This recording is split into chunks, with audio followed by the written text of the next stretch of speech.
Oh my goodness.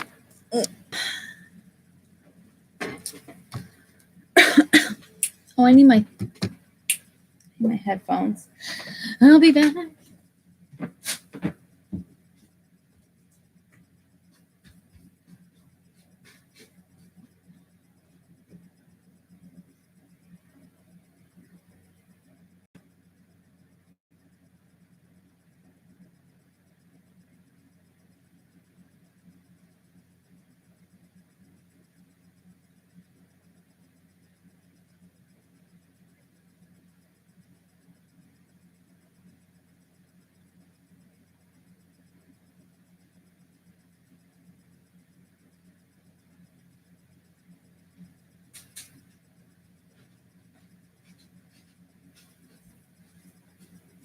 Did you?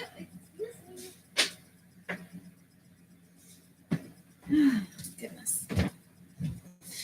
Oh, goodness. I'm a mess. It's fine.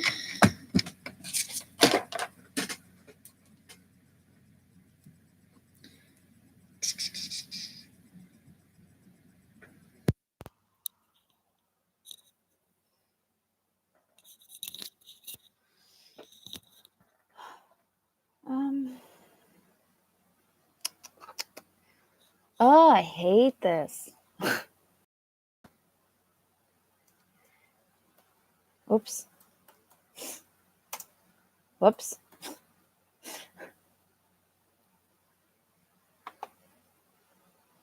Oh my goodness. Hi, Shannon. I hope I'm not too loud, too quiet. Can you hear me? Oh.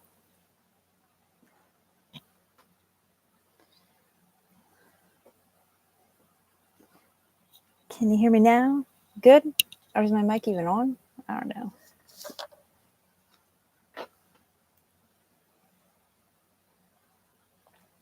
My water is already melting. Melting? That's not the word I was looking for. I need one ear out so I can hear myself because I feel weird. I can't hear myself. Oh, okay. Good.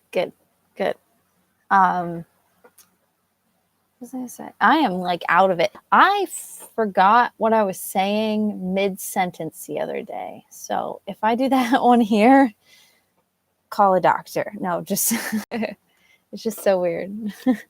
See what I mean? Melting water. I don't know. I got coffee too, which is probably bad for this late in the day, but it's fine. It's fine.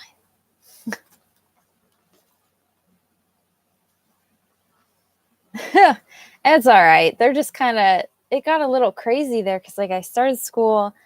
I was sick with that fucking pink eye.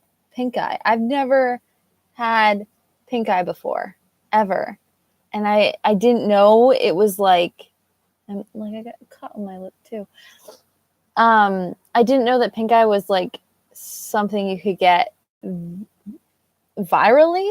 I didn't know it was a viral infection as well. You can get it virally. I didn't know that at all. You can get it just from touching something that someone else touched that had pink eye. And I work at CVS, which is a pharmacy. So I don't work in the pharmacy part, but sometimes I do. But yeah, so I must have just touched something that someone with pink eye had touched also. And bam, pink eye. It was the worst experience. It was like having the flu. It was awful. I was in bed and it gave me flu symptoms. I was sick and it was awful. And then I felt gross because I had pink eye and I'm people are going to think someone was farting on my pillow, but that's not how as long. It only lasts 3 days. I had pink eye for a week and a half right before school starts. So everything around the house I had to frantically do to prepare for school and meal planning, which never happened. And it was a mess. It was a mess. Do not recommend.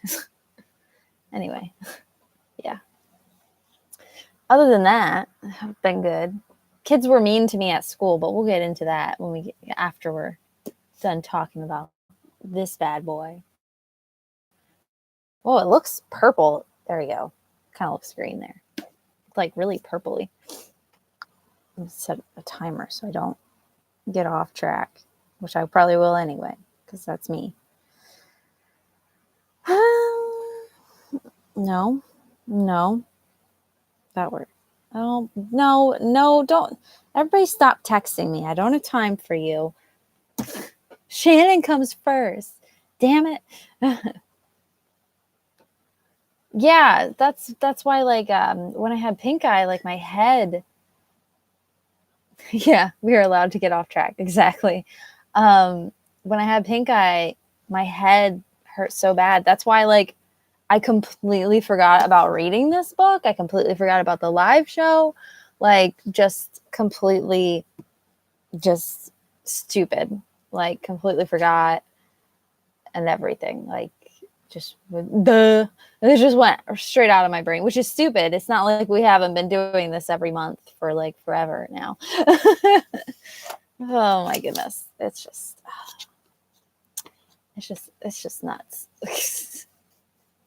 Anyway, the last book in the All the Wrong Questions series, which actually, before I kind of wanted, what was I going to do? I was going to look something up.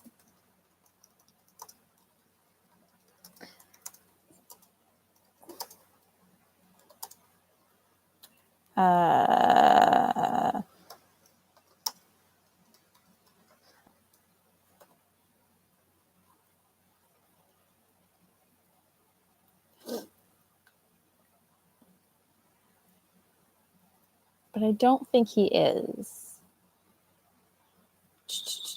He has a YouTube, I think, and they're all like really weird.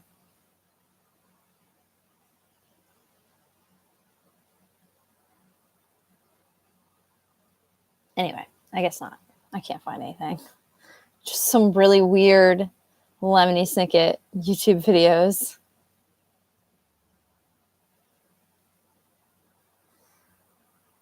Anyway, it's fine. It's fine. It's fine.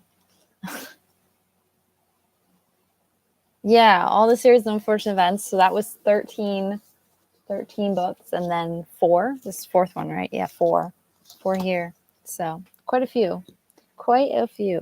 I thought my cats were near me, but it was just a piece of paper blowing from the fan. A mess.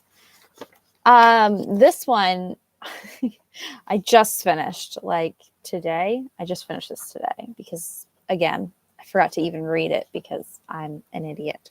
But I did finish it today. And I wasn't even rushed to finish it. It was just me, me. But yeah. I don't even know what I want to talk about. I know that I want to take off the sticker that's on it. And my trash bag's missing.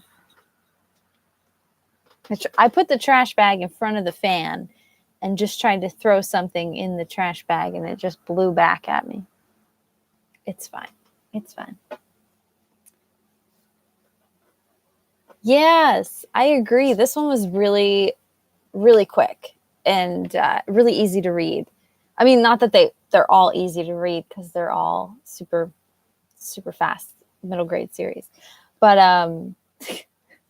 weird energy, yeah. It's I'm out of it. But yeah, this one with like the set location, which we've seen in a lot of, I feel like is a theme in a lot of like mysteries. Because I think, don't they mention something about a mystery on a train, which I think they're talking about the Agatha Christie one in the previous book. I think they mentioned like a mystery on a train, which could technically pertain to this as well, I guess. But I think they mean like Agatha Christie. But yeah. Fixed location. Yeah. And I really liked the whole being on a train thing. I think having like a fixed closed in location created like more suspense. And I think that's what like I think that's probably what Agatha Christie and anyone who does like a train location is really like going for, is that fixed location. So that way, I don't know, it just creates more suspense because like you're closed in, you can't go anywhere. Like you're on a train. Like, ugh. I just kicked something. Yes, Strangers on a Train. Yeah. Yeah. Yes. Yes. I think both are like referenced. Yeah. I really like that a lot. Like I said, it like really made it go quicker. Like and they don't waste any time. Like bam, they're on the train. Like he's in this train station for what, one chapter, I think. Yeah, like one chapter. Okay, 2 chapters, and then he's jumping on the train. But you know, chapters are short. But yeah, chapter 3, he jumps on the train, I think. Which is crazy, by the way. Like jumping on a train, it's nuts. And then I guess the last chapter, they're kind of off the train, kind of.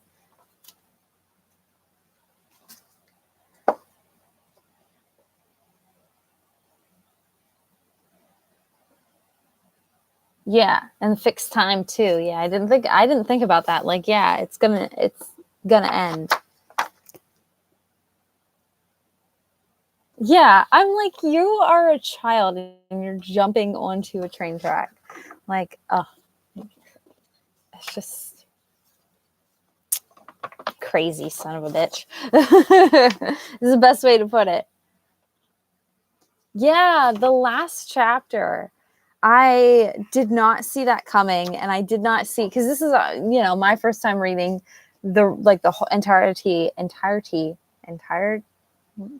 whatever, you know what I'm trying to say, of this series. So like I had no clue what was going to happen, and I didn't know if the monster was going to be real, because remember we had like that little teaser of like the monster in the last book. Was it the last one? We had that little teaser of the monster like in the lake, but like you don't actually know if it's a real monster or if it's like a trick. But like it's real, and there's a real monster, which means if these are like prequels to the to the series of unfortunate events, that means that like that monster could potentially be in that series, which is weird to think about. And also, if he is, like, did Uncle Monty study him? Because like, I feel like Uncle Monty would like love him, like to study that monster. But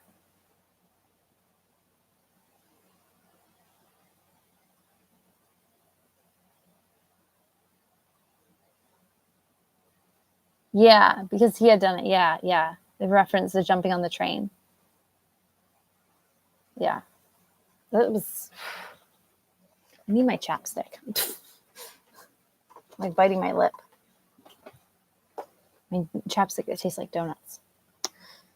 Oh, it's melted a little bit. It's in this hot room.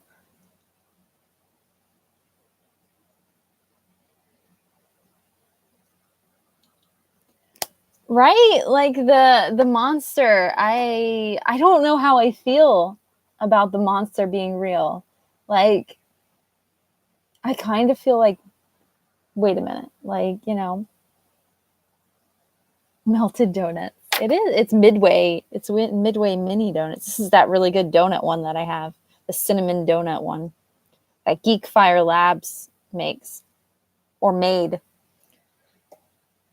It's probably like way actually expired, but I keep putting it on my lips because I don't care. Because it tastes good.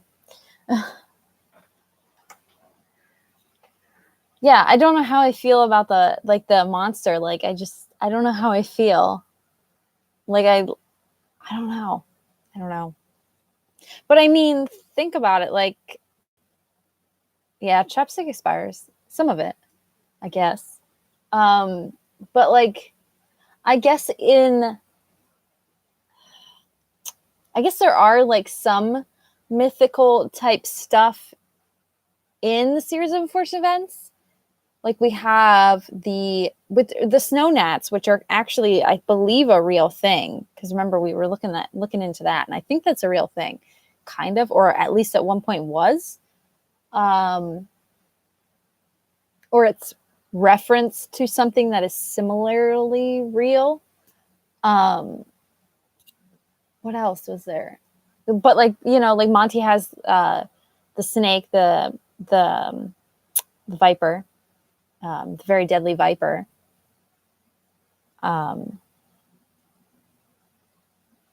So like there are like weird creatures, but like I don't know. It's just weird.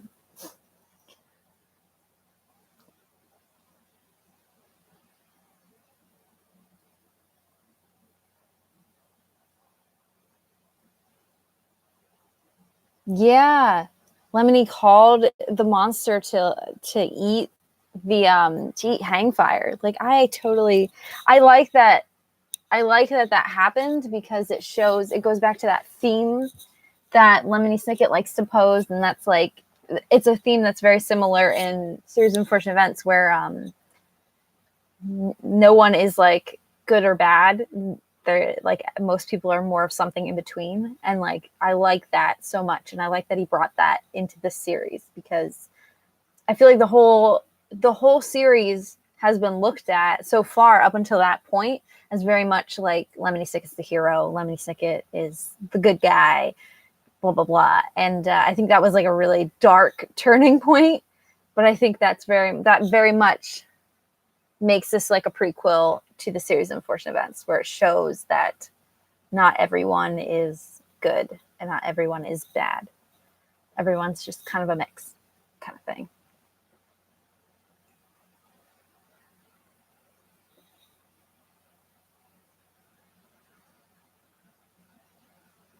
Yeah, there were things in the books that I didn't expect. Yeah, but nothing that felt like went into the realm of fantasy. Exactly. That was I don't know, it was a bit of a turn.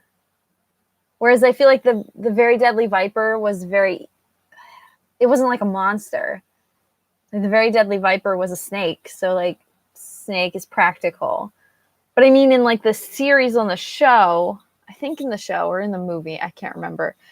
Monty's place does have some weird when they show like all the animals in there. There are some really weird things in there, like that he studies. So, I mean, I guess it's possible that there could be like this big monster. I just think it's a little extreme, a little extreme.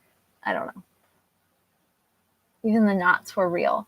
Yeah, there is one knot in the series of unfortunate events that isn't real. Because I remember Googling a lot of the knots. One of the knots in the series of unfortunate events isn't real. Or one of the stories about the knots and how it was formed or something isn't real. Because I remember Googling it. But most of like the knots in this one, I believe, are all like real knots, which is like the devil's tongue knot. But I think it's also one of those things where like I feel like now, since the series of unfortunate events have been out for a while, I think people have created those knots, so now they exist. So it was like who came first kind of thing, like the chicken or the egg.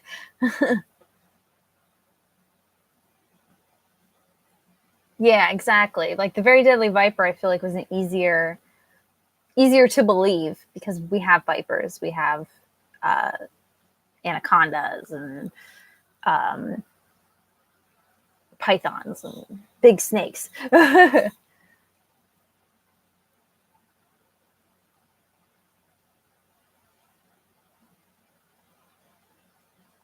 Yeah, a lot of people helping, a lot of people of the town opting in action or even supporting Hangfire. Yeah. And I think it also touched base with like the a lot of the characters as well. Like Hangfire talks about um he even says that in like his whole villainous speech about how each person like in the town like kind of my chair's turning away. But it's like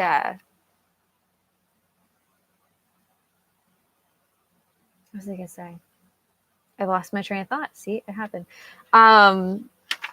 He's talking about like each thing like the families did wrong in in Stained by the Sea. Like the one family used up all the ink and the other family did this, and so like no one's perfect, kind of pointing out them as well. So it goes back to that whole not everybody's perfect thing.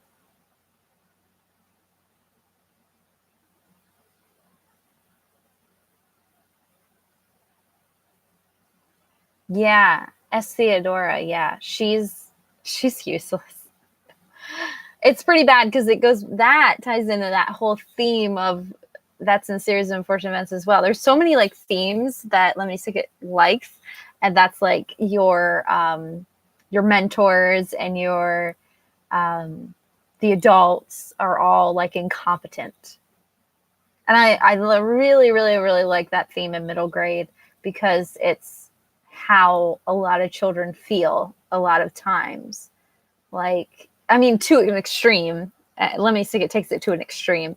But I feel like a lot of kids don't feel listened to or feel feel like their parents act like they know everything, kind of thing. And yeah, I like that theme that they bring in. And it's all Series of Unfortunate Events references. Huh. I don't think there was any mention of the Abominating Beast in the books, but oh, it says that the Abominating Beast. Oh my goodness, that is amazing!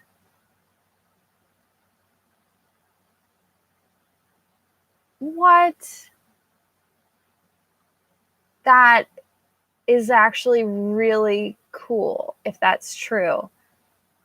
The first thing that popped up for me when I googled the Abominating Beast is that it's that thing that they see in the Grim Grotto, the Great Unknown, which would be kind of like sick. That would be kind of nuts. I kind of hope that's true because there was that, but I always thought that was like a large squid or something.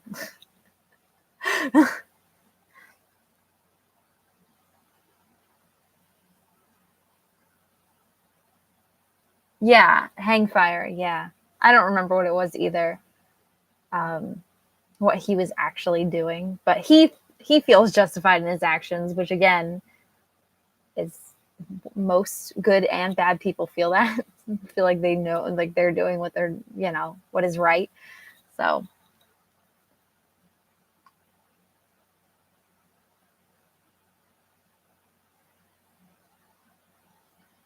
yeah, Lemony did work to save S. Theodora. I feel like he like it was more like a duty than like actually caring about her kind of thing. Like I think it was more like just like she's my mentor, so I have to do this kind of thing.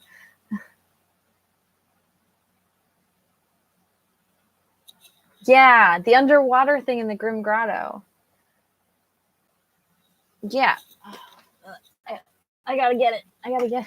Where's the book? Is there? Do I have one that's close? Oh, I'm just throwing things. I'm never gonna find it.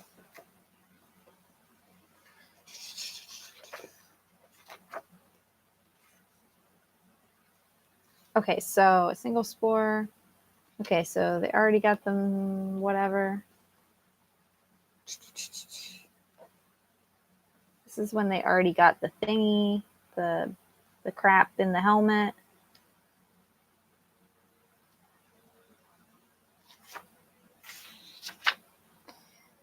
Page. Oh no, that means she like come, blah blah blah. I probably marked it in here, like what was that kind of thing.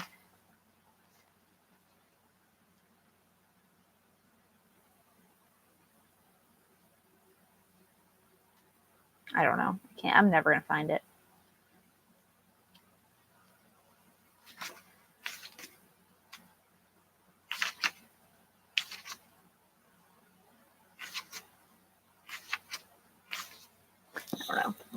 don't know. I'd have to like completely reread it.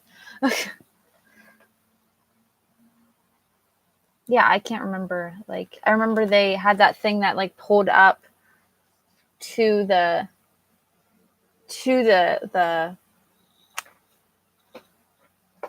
thing, the submarine.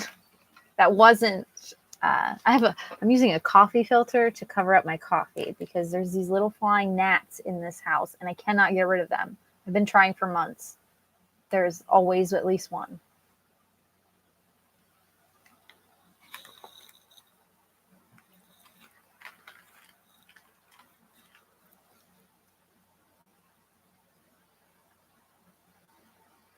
Yeah, I feel like at the end, like everyone, yeah, little gnats. They're awful. I hate them so much. Yeah, it felt like at the end, like Lemony Snicket just goes off on his own, and he has no friends, no associates anymore. Like they just kind of all like turn away from him. Just kind of messed up. But I mean, he did just kind of murder someone, so just kind of a little crazy.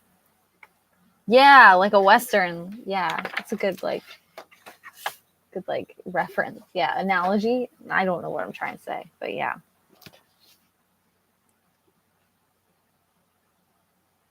Yeah. Why is this night different from all other nights? Yeah, because he's off on his own and he's alone and everything ends.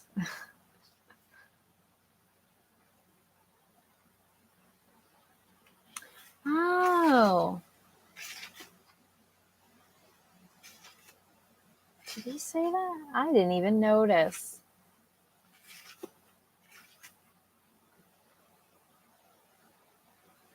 Is it? Oh, wow. I should have asked the question, is it more beastly to be a murderer or to let one go free?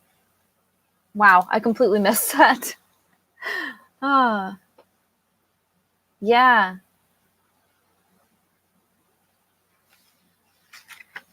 Same. It's all right. That's like a great quote. I feel like these books are so they're kind of like the series of unfortunate events. I feel like they can be read multiple times and find multiple things. Like you can just keep finding more like little teasers and little hints and things in here.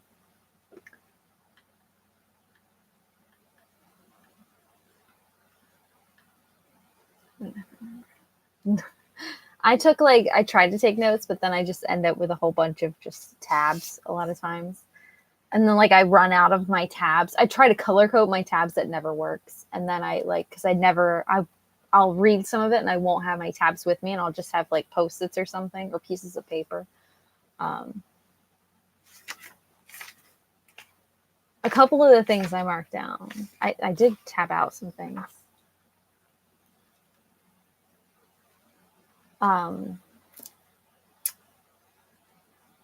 What was I gonna say?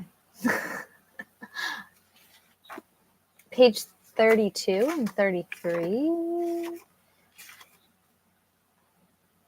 Oh, the first thing that I tabbed out was when he spoiled the ending of that book to that person that's in Polly Partial.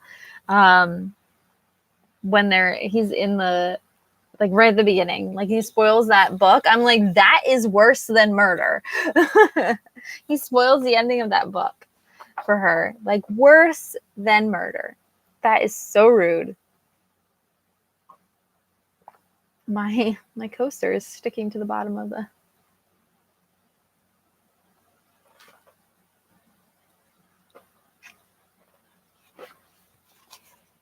Yeah, and find little Easter eggs and stuff. Yeah.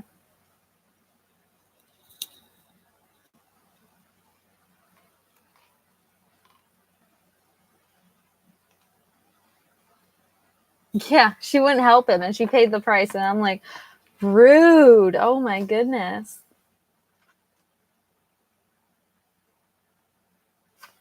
I also liked on page 33, there's a quote about mothers, and I have a really crappy mom. So I really related to that quote, and I laughed out loud. I was reading, I started reading this at school the one day in between classes. And I read that and I like had to like put my face down because I was like laughing in the hallway waiting for my class to start. And it's like, it has to be like one of my favorite quotes ever. It says, "Bad mothers are like old newspapers. No one has need of them, but they're everywhere, blowing around town." And I'm like, oh my goodness, that is, I don't know why I find that so funny and awful at the same time. But oh my goodness, it's just something else. Something else. I think that was like my favorite quote in the book.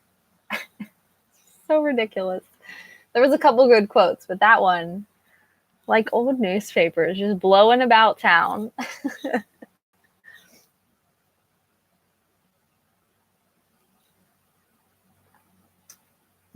She paid the price. Yeah, she paid the ultimate price, which is to spoil a book. Like, there's nothing worse than that. It's worse than murder.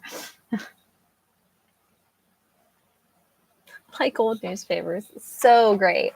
I'm sure I marked a few other quotes in here somewhere, but that one is definitely a favorite. I also liked, he mentioned Beverly Cleary multiple times as well. A lot of the other authors, I'm like, I don't know who they are, but Beverly Cleary, I read a lot of like as a kid. So like, I'm like, oh, Beverly Cleary.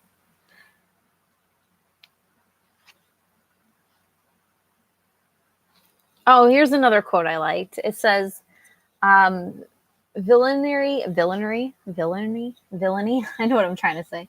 Villainy is like a bad guest. If it accepts your invitation, it leaves its terrible mess everywhere you look. I don't know. I just like that quote too. There's also on that same page 84. He also uses the word penultimate, that stupid word that is on the other one of these books that I can't pronounce. Which book is that? I don't even know. I'm throwing everything all over the floor. Which one is that? What number? Oh, the 12th book. The penultimate peril. Penultimate. That stupid word.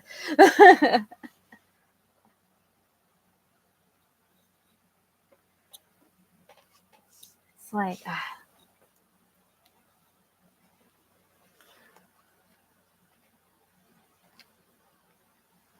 I like that quote too. You cannot solve a mystery simply by being sad, angry, or annoyed. You need to get curious. I like that.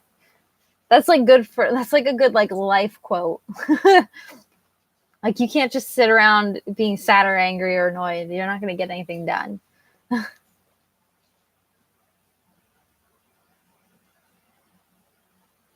Yeah, Beverly Clear was the only one I knew too. Like there was like a whole bunch. He did it twice where he mentioned like different authors, and I never looked up to see if those authors are even real. I just knew that Beverly Cleary was real. But yeah.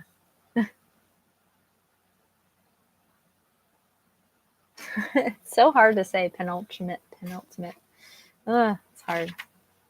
I know, because we learned what that word means because it means second to last, and I would have never guessed that ever. I had no clue what it meant. Thank you, Series of Unfortunate Events. You're always teaching me words. Oh my goodness, can we talk about Dashiell? Is that his name? The librarian dying? Like that, it got dark fast. Because I don't think we had like any. Did we have major deaths? I don't think we had like any major deaths in this series, except like that was the first one. I think. I can't think of anyone else that like, unless I just didn't care. But yeah, we mostly had disappearances. We didn't have like deaths, like murders. Like that was nuts. It was nuts. That like really shocked me. I did not see it coming. Yeah, that woman almost drowned. The actress or whatever her name was. Yeah. Yeah, it was murder. And like I think again that makes this a really good like prequel to the series of unfortunate events because it's very much it like ends on such a dark note and it has such dark themes that it kind of goes into that, which is I feel like series of unfortunate events is a lot more dark.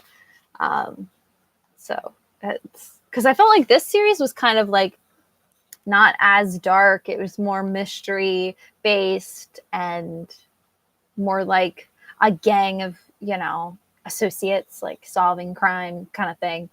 Um, Whereas I feel like the series of unfortunate events are just all dark. Nothing good ever happens. So this kind of like, but anyway.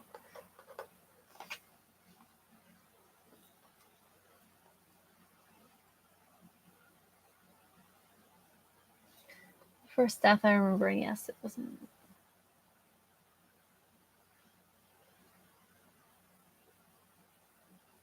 Figure out who did the murder.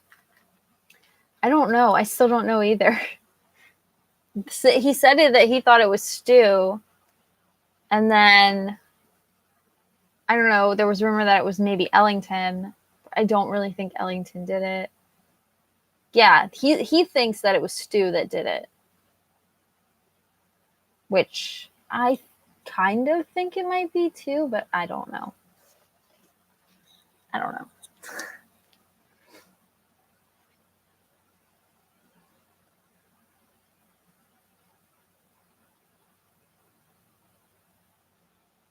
Yeah, that 40s movies noir. Yeah, the noir. Oh my God, words are hard.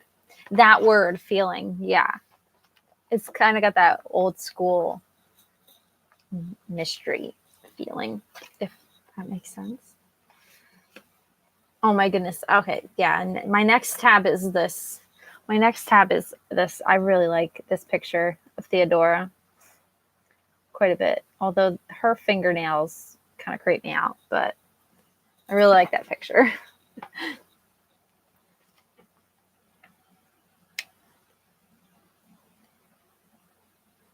Yeah, yeah. The cover for him, and his parents like refused to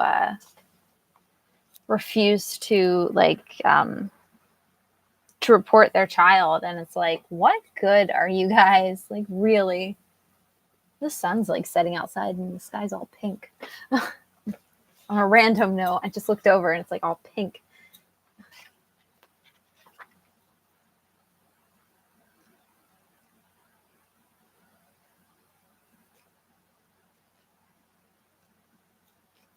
What else? I don't know why I marked that tab. I don't know why I marked that tab.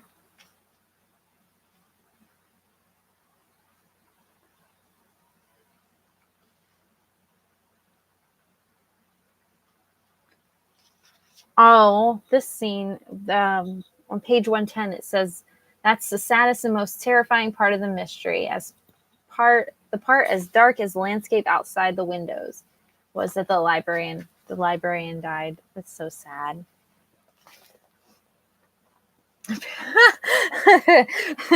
Pink sky is better than pink eyes. That's a great quote. Oh my goodness, so true. Never again. God, I hope I never get pink eye again. Oh, there was some. I was reading these are where I read today. Anything that has a post-it, but this quote, it says you ought to change your name to Necktie because you're always hanging around. And then there was another one like right after that where it's like I'm not a stroller. You can't push me around. I literally laughed out loud at those quotes. Like they are ridiculous. Ridiculous.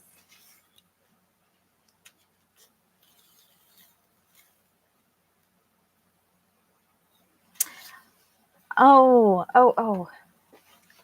on page 140, I'm like just going through all my tabs to see what all I marked down. On page 140, they talk about Quagmire, and I'm like, oh, Quagmire. And that's like another reference, series of unfortunate events. And then she asks, why do you always say that? Which here means, and he's like, I'll probably outgrow it. And I'm like, oh God, that's cute. Just the little Easter eggs that people, they add in here that people who don't read one other series won't, like people who don't read both series won't get. It's just so great. The stroller quote. You can't push me around. I'm definitely gonna use that quote in my life. Like it's in here now. It's definitely getting used. They should have named you Necktie because you're always hanging around.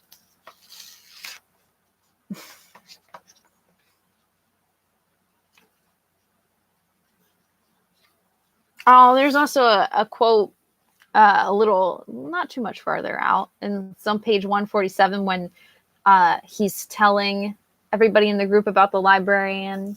Now he's dead, and he says, sadness is like having a vicious alligator around. You can ignore it for only so long before it begins devouring things, and you have to pay attention. And I'm just like, that's so sad. So sad. Yeah. It came out after it came out after the series of unfortunate events, the series. But I think that's why it took me so long to read it, because it was like because I grew up as the series of unfortunate events were coming out, but All the Wrong Questions came out like 20 something. When did this one come out? 2013, 2012, 2014, I don't know. 2015 this one came out, 2015. So they're relatively new still.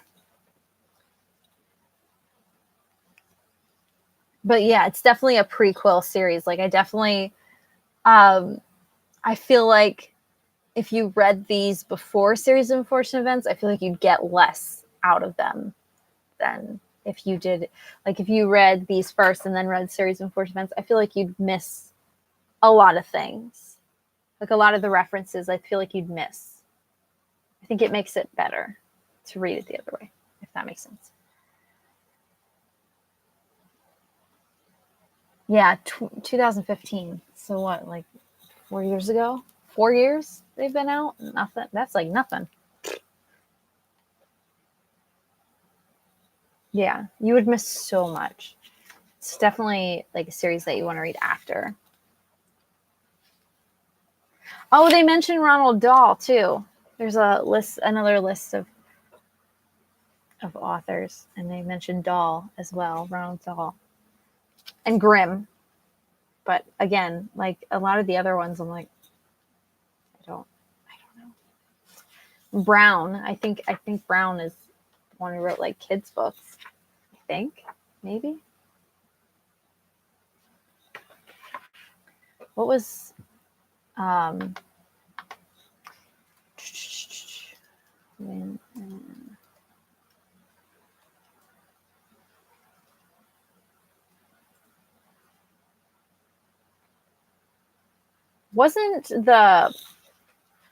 wasn't Winnipeg, wasn't that the name of something? Because he mentions going to Winnipeg, which is in Canada. But he mentions going to Winnipeg, but wasn't that something in the series of unfortunate events? Wasn't that the name of wasn't that the name of the submarine?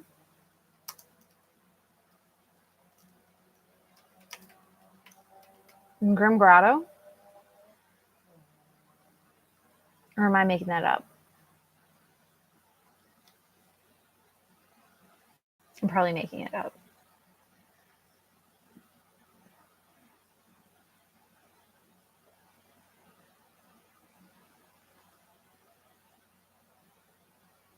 The Duchess of Winnipeg is mentioned in a series of unfortunate events. I don't remember seeing anything about that.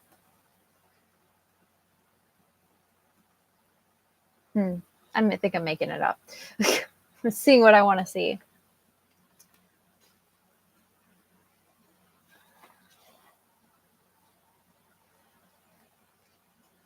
Dahl and Grimm. I didn't know Brown. I think Brown, if I'm thinking of the right person, it was like a guy who made, maybe Eric Brown, who made like kids. They were really weird. They were really pretty kids books. Like picture books. If it's the person I'm thinking of.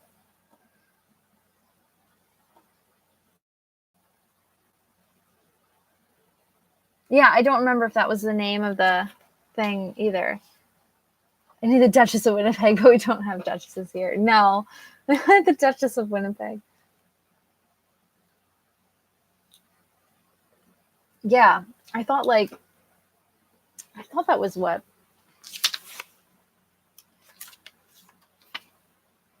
Just throw that poster across the room.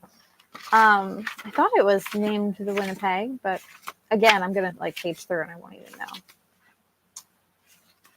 Water cycle, phenomenon.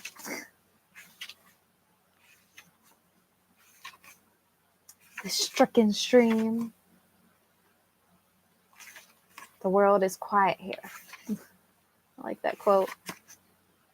Oh no, never mind. The Queequeg. The Queequeg is the name of that. Winnipeg, Queequeg. I knew what I knew it sounded similar. I guess. Oh my goodness. I don't know why. Maybe I'm reaching.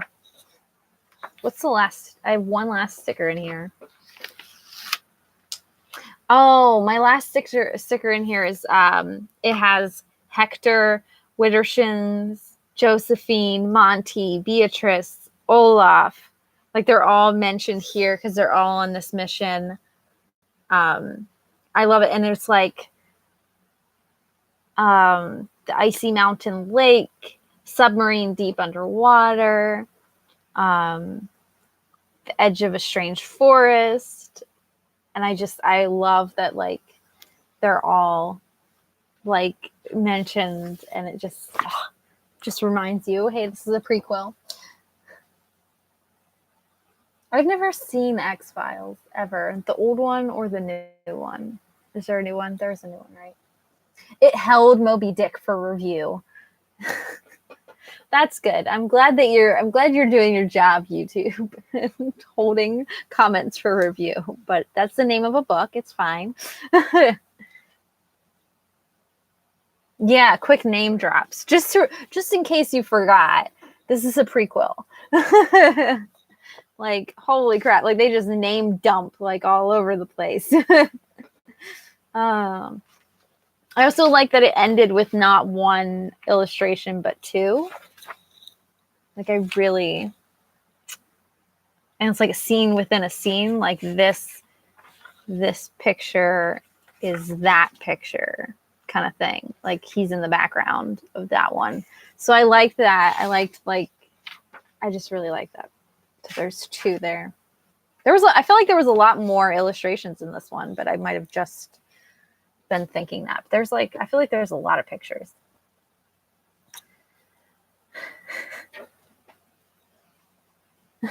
Probably not for the Moby part of that line. Freaking YouTube is hilarious sometimes.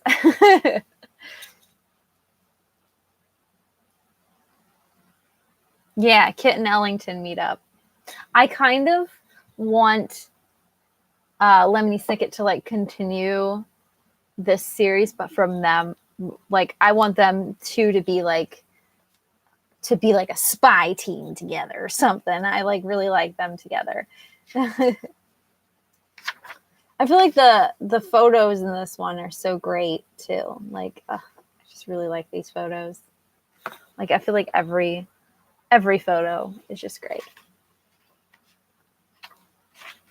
Illustration, sorry, photo, illustration. I knew what I was trying to say. But the one where there's like the battle at the end.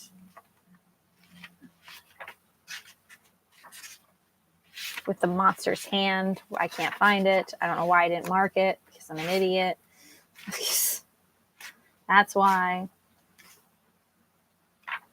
Oh my gosh. Seriously, Izzy.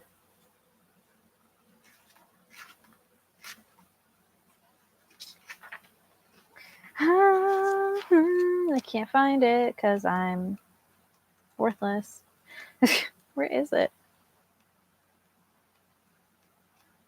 Oh, no. I guess I did look it. I lost it. Did I imagine it? No, there it is. This one. I really like this photo. I'm like creeping behind it. I really like this one a lot. There's just so much going on in this photo. It's so cool. Yeah, the monster coming into the train. Yeah.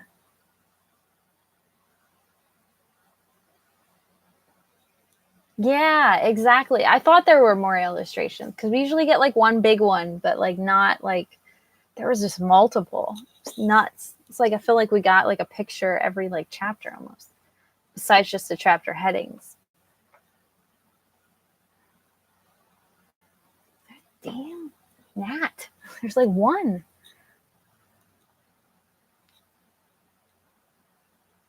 Oh, I was just going to ask you that exact same question if you were surprised who Hangfire was. I wasn't. I would have. I think I was at like the beginning, but I feel like I found out early on who he was. Like, I think once we met up with Ellington, I was like, oh, Hangfire's going to be her dad. Hangfire's going to be her dad. But no, I wasn't surprised. As surprised I think that they were intending. I wasn't as surprised. No. Surprisingly, I wasn't surprised. I saw that one coming. I was surprised that there was an actual abominating beast. But no, I kind of saw that coming. Once we met up with Ellington.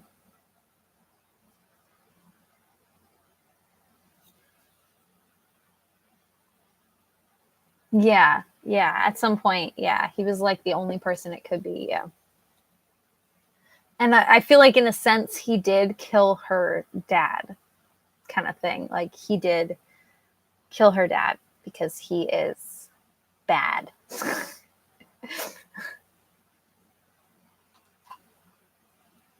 Oh yeah, me too. I really did. I definitely thought that Ellington was dead because Query died, and I'm like, he's dead. I'm like, she's dead too. Great. They're just dropping off like flies. So like that wasn't like as shocking. I'm like, oh, she's died too. That sucks.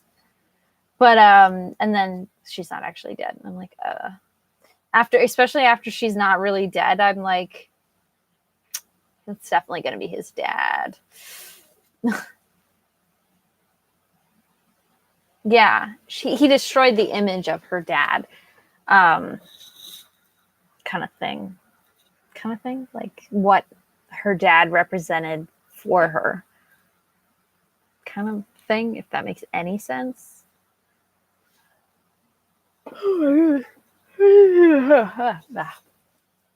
Coffee. I need to get to work here.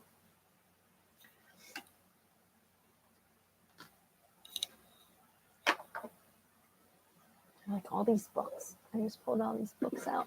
Put them back. I'm trying to think. Is there anything else?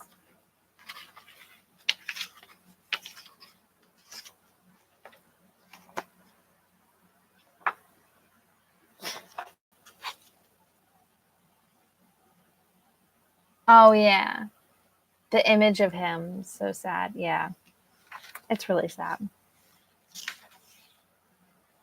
And she looks so sad at the end. Like she just really looks bummed. There's like there's a video because I remember mentioning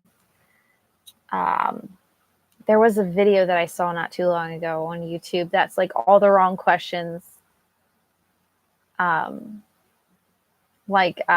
into vines. All the wrong whoops. I don't want to rip. Whoops. I'm also really, really, really jealous of this video, by the way. This is Jesse the Reader. I'm really jealous of him because he got, back in 2015, he actually got a package from Lemony Snicket of an All the Wrong Questions like promo box kind of thing. And I'm 1000% jealous of this video. So jealous. Someone commented on this box that he got, and it says, where'd it go? Come on, flip back. Damn it. It said something about, it would have been epic if there was a sugar bowl inside and nothing else.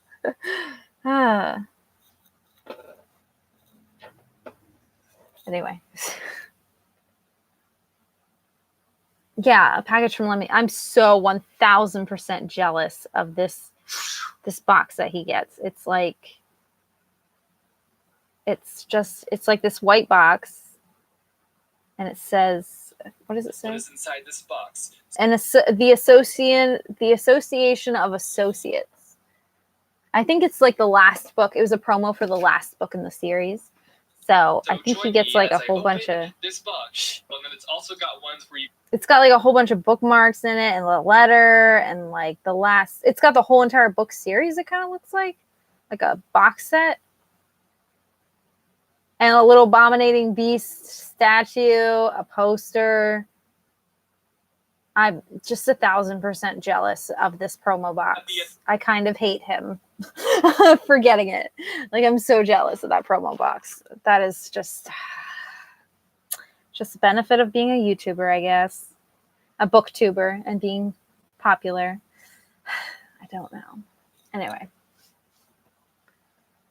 Sugar bowls will never be the same. They won't. I don't even think he ever read them, which sounds, I don't know if he did. He might have. But I know he read the series of Unforced Events. So like he did read those, and he does like the series of Unforced Events. So there's that. I hate when people get promos and stuff, but they haven't even, and then they like push the product on you, but they haven't even, like, they push the book on you when they haven't even read it yet. That is like super cringy thing for me, like on YouTube. Like, I just can't with that. But yeah, I'm so jealous of that promo packet. Like, so jealous. More than any other promo packet on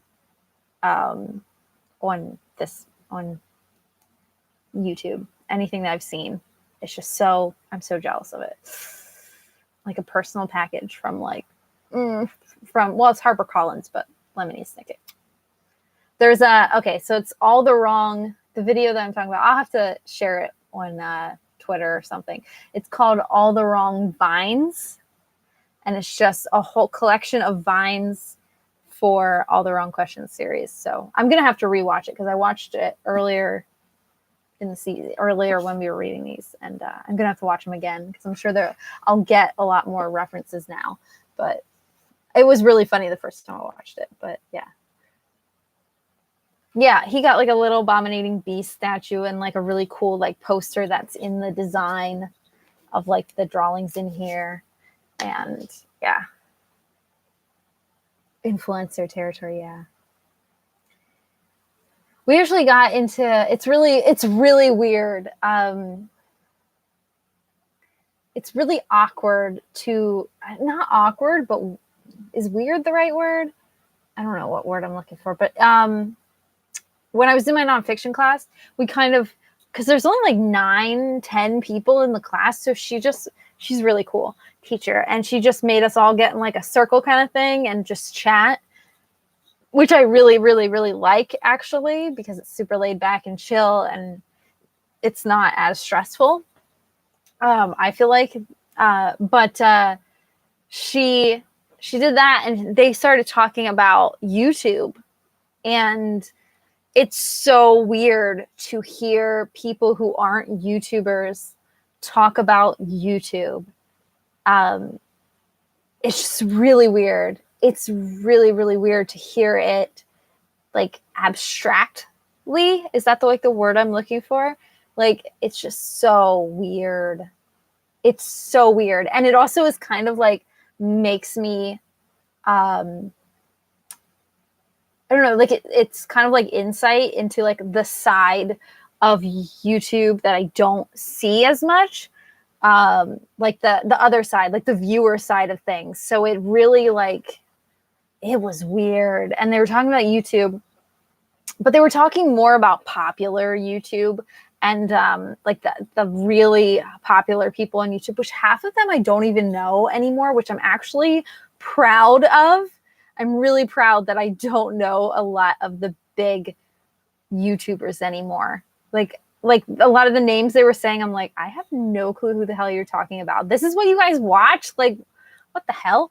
Because I feel like BookTube is in this little tiny niche, and we don't really like venture out of that, which is fine because BookTube is like the nicest place on YouTube, and it's the best place because I've tried to branch. Like I started out as just a YouTuber, and then I found BookTube, and like it's just really nice to find my people. It's just it's so weird to hear other people talk about it. It's so weird. Anyway, yeah, I have a nonfiction class. It's the only literature class I have this semester, and I hate that it's the only literature class I have, considering that's my major. But they really had to like cram to get me into like last minute classes. But it's just weird. It's weird. But it's a great class. We're actually the two books that we had to actually buy. We're reading a lot of like short story stuff as well, like small nonfiction pieces, like essays and that. But the two main books that we're reading, one of which I've already read, which is freaking awesome because I'm gonna feel so great because I already read it. But I do have to reread the first chapter today, and that's Michelle Obama's book, which I didn't own. I bought the audiobook of on Audible because she narrates it and I wanted to hear her voice. So this was like an excuse to buy the physical copy for me. Yeah, this is like the main book that we're reading in her class, and I'm like I've already read it, yay. And a couple things on the syllabus like mentioned, I'm like, I've read that, like Roxane Gay's essay, Bad Feminists, which is in Bad Feminists. I'm like, I've read that entire book, so I'm like, check. It's really cool. But the other one is, are you ready for this? The other one is Everything is Flammable, which is a graphic novel. It's a graphic novel memoir. I can't. Like, I love this class. I love the teacher. I love the class. It's like my favorite class, obviously, because it's in literature. But anyway, yeah. What do people think of it? Oh, of YouTube. I'm also seeing it from a perspective of younger people. Because I mean, if you think about it, I have a decade on every single person for the most part, except for, people that are like me. But most of the majority of the students I have a decade on, because they're like fresh out of high school, college students. It's weird being on like a real college campus, by the way. It's super weird. But you really see like the younger generation and how YouTube is viewed differently by the younger generation. Like, people make YouTube videos because they want to be influencers. They want to make money out of it. They want to, I don't know. It's just weird. Like because when YouTube started, because I've been on YouTube for 10 years, 11 years, 11 years this year. This year will be 11, actually, or it already has been 11 on August. Or maybe it was October is my 11th year. I don't know. I've been on YouTube a long ass time, like on and off, like sporadic. So I've been here, but like, I've really seen it go from like a small little tiny baby community, and interacting, and just, it started out more of like a video diary vlogging kind of thing. And then I've watched it, like, videos get monetized and the ads come in. I remember when YouTube didn't have ads. And I remember seeing the ads come in and all the changes. And there's always like changes every like couple years. They do some kind of stupid ass change and people get pissed off and it explodes and then everyone forgets about it. The last thing was like when they were dicking over all of us small contributors, which, and look, no one talks about it anymore because no one cares anymore. Like it just explodes and then they forget about it. But yeah, it's just, I've watched it just explode into this big thing. And it's just so weird to see. And it's weird that like a lot of the younger generation, they never experienced it as a community. So they just view it as the big entity that it is, which is so weird. It's so weird that that's the only experience with YouTube that people have. And it kind of makes me sad because like YouTube for me, I never wanted to get my channel big and I don't ever want that. The only thing I want that for is so they'll send me Lemony Snicket packages. But no, like I've never, ever cared about the numbers. Sometimes I'll go into analytics just for funsies and look at stuff just because statistics are fun. They're not, but just for funsies. But that's like once, like every like, I don't know, 6 months or something randomly. Just because numbers are cool. But like I've never actually cared and I've never viewed people as numbers, which I feel like the younger generation of YouTube, that's all they view. Like they care about likes, they care about comments, they care about, well, I care about comments, but that's because I get to interact. Like they care about likes, they care about views. And it's weird. It's weird because it used to be such a small thing. And you were just there, like, I feel like YouTube was, like, I was just here to make friends, and I still am. And, like, it's just weird to see people that view it as such, like, celebrities, mostly. Like, they view it as, like, that person is a celebrity, even though they're just a YouTuber kind of thing. And I view it as they're just a YouTuber. Like, like, the big YouTubers are, like, celebrities. And I'm like, that's just a YouTuber. Like, it's just like, I don't know. Maybe, and again, that's probably because I have this side of things as opposed to that side of things. And I've had this side for so long that, like, I don't know. And another thing they were talking about in my class is what people look for when they watch YouTube. And everybody else, like, is completely 1000% different from me. Like they were talking, the majority of the people in my class were talking about how we want to see, they want to see themselves represented, but in a more interesting way, or they like to see just the best of people kind of things. They like to see more polished videos. And I think BookTube is 1000%. I said that I say percents a lot. Like I just make up percents. That's just who I am. But I feel like we're the complete opposite of that. Like I feel like, especially now, I feel like BookTube is this weird little community that like people upload videos and they're like a half hour long because we just want to chat. Like I feel like instead of being bam, bam, like there was a period where YouTube was like that, where it was like bam, like get your content out, get your point out, get it done, like 5 minutes or less kind of video. And now, especially with the view count too, like now views are a thing. So you do want to make longer videos, engage people longer, but it's more of a production. And people like the production side of things more. Me, like when I watch YouTube, I'm like the complete opposite of that. I don't want to see a production.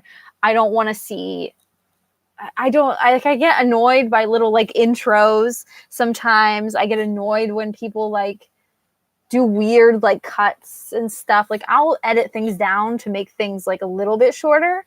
But I feel like people do like a lot of weird transitions and showy things and intros and little like click subscribe buttons and this here and this, that, and I don't know, like and they're loud and in your face and like that's like they're fake. Like that's not what I want Like at this point, I want someone who is just cool and just relatable and just talking and that I could be friends with. Like, I don't know. It's like complete opposite of what they see kind of thing. I don't know. It's that makes any sense. That was a really long tangent about BookTube. Sorry, I got distracted by my own words. I like hear my self-talk. I did say that I had a channel on the first day of class. I did not mention it during that conversation. It's really funny because I kind of stayed quiet during that conversation because I wanted to hear the rawness of it, if that makes sense. Like I wanted to listen more than talk during that, like more than I really wanted to listen because I was curious. It's just weird. It's just really weird to view YouTube abstractly like that. It's just really weird. But on the first day of class, like my teacher made us to do that whole, which I hate, is say one fact about you that I wouldn't know by looking at you kind of thing. And I'm like, I have a BookTube channel. That was my fact, which I do, but it's weird. Yeah, we get drama in BookTube, but I think the drama in BookTube is kind of hilarious when we get drama because the people in BookTube are so sheltered. I kind of feel like that sounds really mean, but I don't mean it in a bad way, but like I feel like we're kind of sheltered from the reality that is YouTube. Like YouTube is so much drama and bullshit and trolls and just kind of awfulness. And BookTube is just like this sweet little cute community. And I think people who only have made BookTube videos and have only been in this community and haven't explored outside of it, like, I feel like they really don't, like, they make the drama bigger because they don't have that perspective of what it could actually be. Like back when I made like regular videos, which weren't anything exciting, but like I swear I got, and my channel still wasn't big or anything. It never will be. But I got like way more rude messages and stuff. Like I felt like I got a lot more rude comments and stuff like that. But I don't think, since I've been in the BookTube community, I don't think I've gotten a nasty comment in years, which is crazy. And I think like people who are only in BookTube don't realize how good they have it. Like and I think that's why drama explodes so fast, like on book Twitter and stuff, like, because they don't realize how good they got it. Like it could be a lot worse, guys. Look at the beauty community. They're always tearing each other to shreds. It's ridiculous. Anyway. Already read the things. Yes, I did. Graphic memoir. Yeah, my class is really cool. My teacher is really excited about, she really, really likes graphic novels.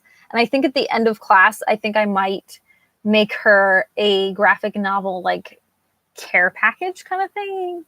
I've been thinking about this, and I've only had like 2 or 3 classes with this woman, and I'm like already in love with her. Oh, don't you dare go in my coffee. Get out. Stupid gnat. But yeah, she's really cool. I really like her, but she likes graphic novels a lot. And she was talking about how they can really be a good tool for teaching, which I really, really can appreciate her for saying that. But anyway, yeah. Anyway.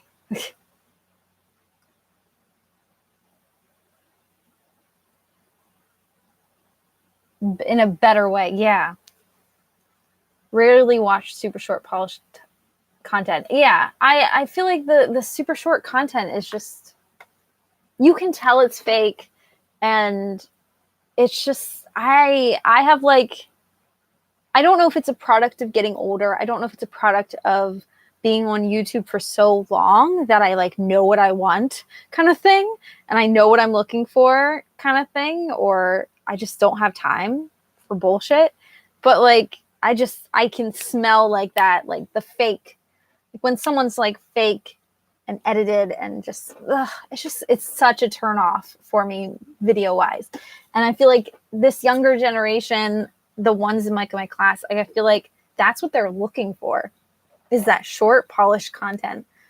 And it's just really weird. It's just really weird. I don't know. It's just, anyway. Yeah. I understand wanting short videos, especially now that I'm in school, because like I can watch like one person's video a week at this point. Like I'm like, I like watched what did I watch? Your TBR? I think I just watched your TBR. And Books and Lala's TBRs. I really like Books and Lala. I like always watch her videos. I don't know why. But like those are like your videos, and her videos are like the only ones I have time for. Like I'll see everyone else and I'm like, oh, I want to watch that, and I want to watch that, and I want to watch that. No, I don't have time.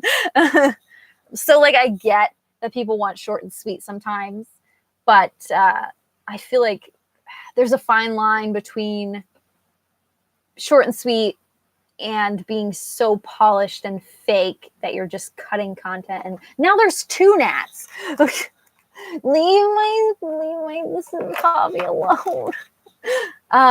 But yeah, like it's just, I don't know. Like you can tell when it's fake. I don't know. And I feel like that's the thing, especially for me. Like I want to make, like I've been thinking about my channel like that, especially since having that chat in class. I've been thinking of like my channel, like I want to make some short, sweet content as well as my long content, because I understand life is crazy. So I get it that you want some short stuff, but like I still don't want to lose myself and censor myself. And I feel like the long videos, that's what my updates and stuff like that are. But I don't know. I don't know how to give short and sweet content anymore. But it was interesting. It's definitely eye-opening for people if you want to actually grow your channel, to listen to stuff like that. It's like having your own little focus group kind of thing. Like a free focus group, but like a lot of that stuff I don't care about. So it's like lost on me. But anyway.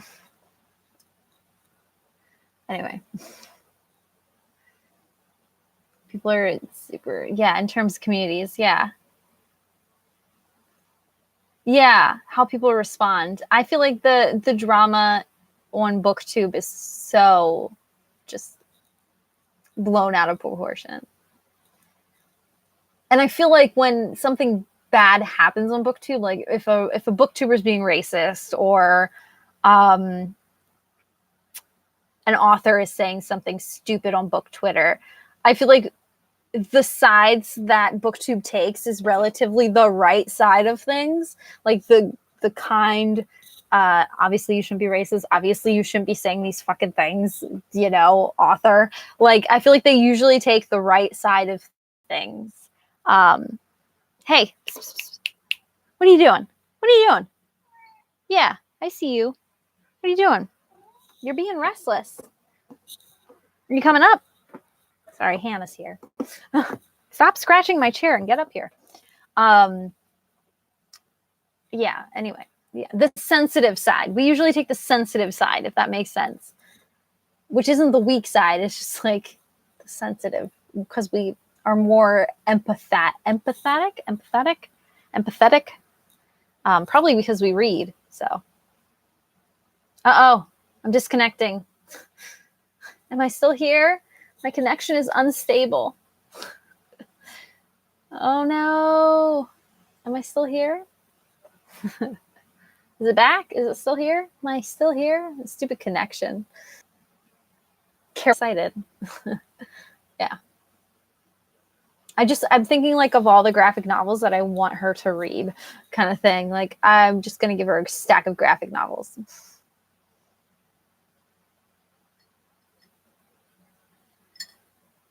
And maybe I'll get her, maybe I'll give her We Should All Be Feminists, because I feel like everyone should read that book. Or The Feminist Manifesto. in 15 suggestions. So good. Anyway, is the lag gone now? Because it says that I'm connected back now. I don't know why it's lagging. There's nothing else going on. No one is here except for me. Unless there's someone downstairs using my internet that I don't know about. You wanted me and Books and Lala. Yeah, that's like it. That's like those are my two go-tos. You and Books and Lala. I can't not watch Books and Lala. That's one of the oh god, don't let it lag. I don't know why it's lagging. It should be perfect. I don't pay the internet. Josh does, and he has like the best. We have like the best, and it's expensive.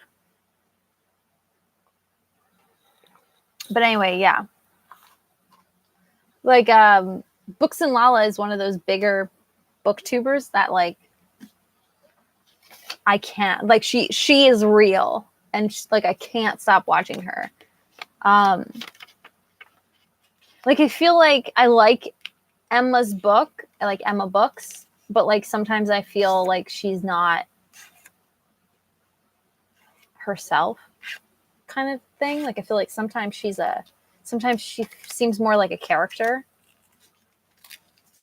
which sounds mean. Sounds mean. That sounds really mean. I don't like the way I take that back. I don't like the way that sounds. But a lot of like booktubers are like that too. Like they create like a character and they sound like they're trying to emulate someone else that they've seen on BookTube, and it's like they haven't really become like themselves kind of thing. I don't know. You can just really tell who's like emulating someone else, if that makes sense. Anyway, I don't know if that makes any sense.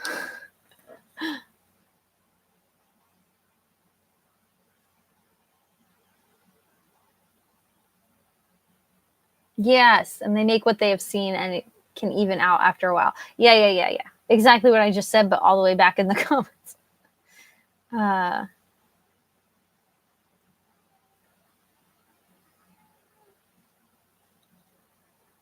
Yes, short and sweet during Booktubeathon. I tried to do those like challenges really short and sweet, mostly because like they're tight and they only give you 24 hours to make those videos. So like I don't have time. Like I'm at work, and then I always get sick during Booktubeathon or after Booktubeathon. I always get sick, probably from the lack of sleep. So like, but I like Booktubeathon, or what is it? Reading Rush now, whatever. I like those kind of videos. Or I like those kind of challenges because I feel inspired during that readathon, but like also it's a fucking nightmare as well. But you know, it's whatever.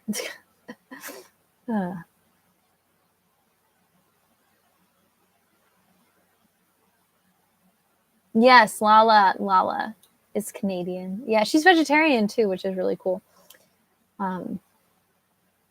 I like Emily Fox too. I really like her too. I like her videos as well. She's another person that like I don't get to watch all of her videos, but like she's another person that is highly subscribed to, but is real, like seems real. Like she doesn't seem fake at all. Oh yeah, Ariel Brissett is definitely the biggest. Yeah. I haven't watched whatever she's created in a while, because she changed the way she makes her content, and it just wasn't like super appealing to me for some reason. I don't know, like that sounds mean, but like I didn't find her as engaging anymore. I don't know what it is. Not that I really, really watched her a lot before, but I don't know. Jesus. There is a bug right outside the window, and he is really loud. He just scared the hell out of me. Oh my god, he's on the window. Goddamn cicadas or katydids or whatever. Will you get off? He's right on. He's like making weird facial gestures. He's like this big. He's a little katydid, and he's like obnoxious. Hey. Oh, whoops. Hit my wind chimes there. I don't know why I have wind chimes inside. Don't ask. I just knocked him off the window. You could hear him? Yeah. Obnoxious, right? He was like right on the window, and I don't know how, like, I just don't want him somehow finding a way in, because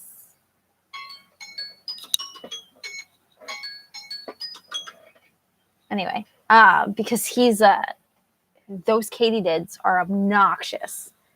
I don't know if you saw the one on my Insta stories where it's like really loud at work. Obnoxious. Awful. Anyway. Yeah, emulating herself over time. I think the character can be created or come out. Yeah.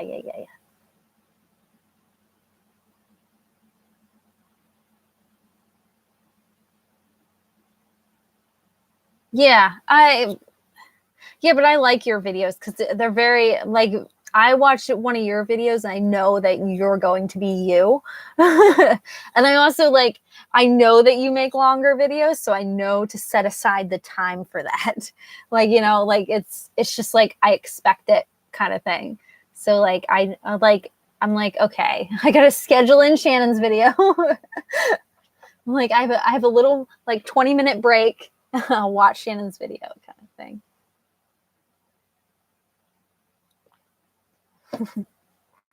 Anyway. Your Assumptions About Me? I didn't watch that one. Oh my goodness. I don't know. Like, that would be so hard to, I would hate to do one of those videos. Ugh. But again, I think BookTube's relatively nice, so never mind. It would probably be fine. She's one of the first booktubers I watched too, Ariel. I don't watch her much anymore either. Yeah. So that bug is so obnoxious. You didn't, I think, yeah, you didn't see the one in my Insta story. On my Instagram, on my actual profile, I think stop messaging me. Oh, PewDiePie is one of like the bigger YouTubers that I actually know. And he just got married to his girlfriend Marzia, which she used to have a YouTube channel, and I miss her. I really liked her videos, even though they were nothing like I would care about. They were like fashion related and stuff. There's like, damn gnats. Anyway, they just got married and it's super cute. And it makes me want to cry when I see YouTubers get married. But on my Instagram stories, or not my stories, on my profile, there's like these little, the story buttons. And in the LOL one, which has like 3 things in it, or 4 things, there's this little, let's see if you can see it. That's what the bug was that was outside of the window. Katydid. They're like a grasshopper kind of thing. But this video is like, he's just here. See if I can get it to, if you can hear it. Like, quiet your shit down. It's like that, like static. It's loud. Like, that's like their mating call. But so that one was like outside, about ready to do that. It might have been a female out there, but I think that one.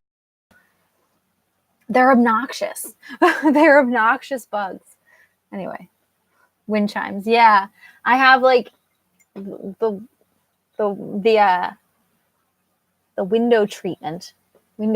There. There's like, it's one of the few things from my ex-girlfriend that I like took from her organization, or not her organization, her decorating style, is that the wind chimes there. She said, because I did this in like one of the other rooms, like this window, same style window treatment, but she goes, there's something missing in the middle, hang something there. And then I had like these wind chimes. So I'm like, I'll just put these here, because I hate wind chimes outside that are like really obnoxious, but I like wind chimes, but I hate them at the same time. So like, anyway, so I'm like, oh, I'll just hang it there. So that's one thing that I actually like kept from her. My blue shelf is pretty. I know. I don't know why I don't film inside of, like, in front of these shelves instead of this mess. Like this red shelf a lot. Same on this side. Like my TBR shelves are all color coded and they're really pretty. But yeah, the blue is really aesthetically pleasing. It pops because like all of the, well, that's because I have like 4 copies of 4 or 5, no 6. I have 6 copies of the Book of Unknown Americans, which is a fantastic book. And I found it at the Dollar Tree and I bought like almost all the copies they had. Because I'm like, oh my God, I'm going to give these as gifts. And then I just hoarded them. And now they look so pretty right there that eventually I will get rid of them. But for now, they're going to stay there. Hi, honey. I think eventually I will give like 1 or 2 away, like on a giveaway maybe. Another thing that I hate that I hate giveaways. But I also want to do a giveaway. It's like double. It's like I can see both sides. I don't know. I like giveaways, but I also don't like giveaways. But yeah, I was thinking about doing like a giveaway for Grinchathon, maybe one of these rounds, maybe the next big one around Christmas. Maybe I'll do a big giveaway on a couple of different books and stuff, and I don't know. Anyway.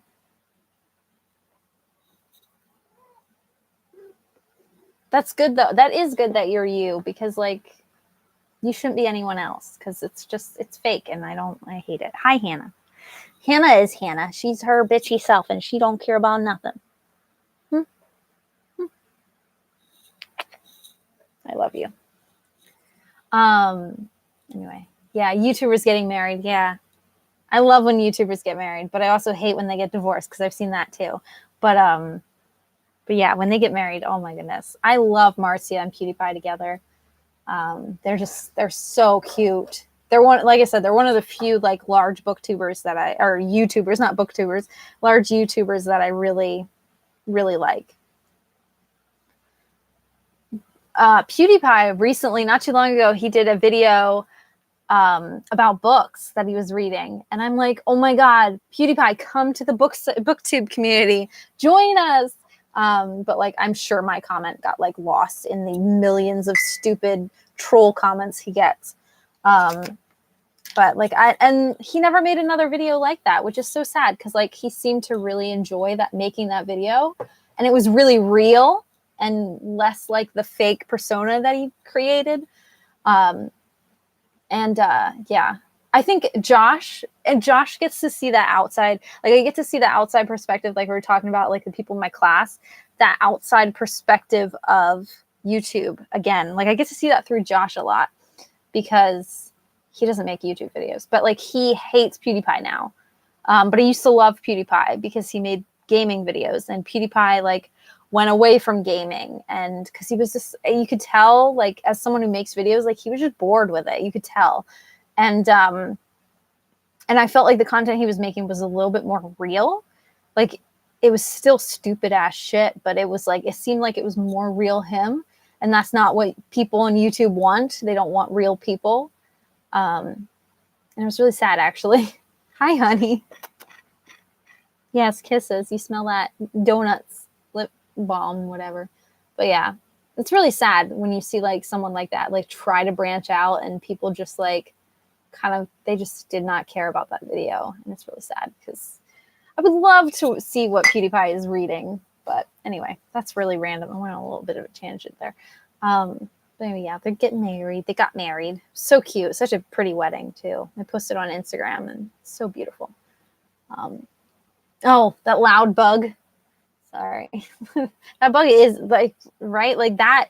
And the video doesn't do how loud he was justice. Like my ears hurt. Like I just went to a concert after that bug. Like he was at work and he was in the stock room. I had to take him outside because I'm like, I am not dealing with your shit. So awful.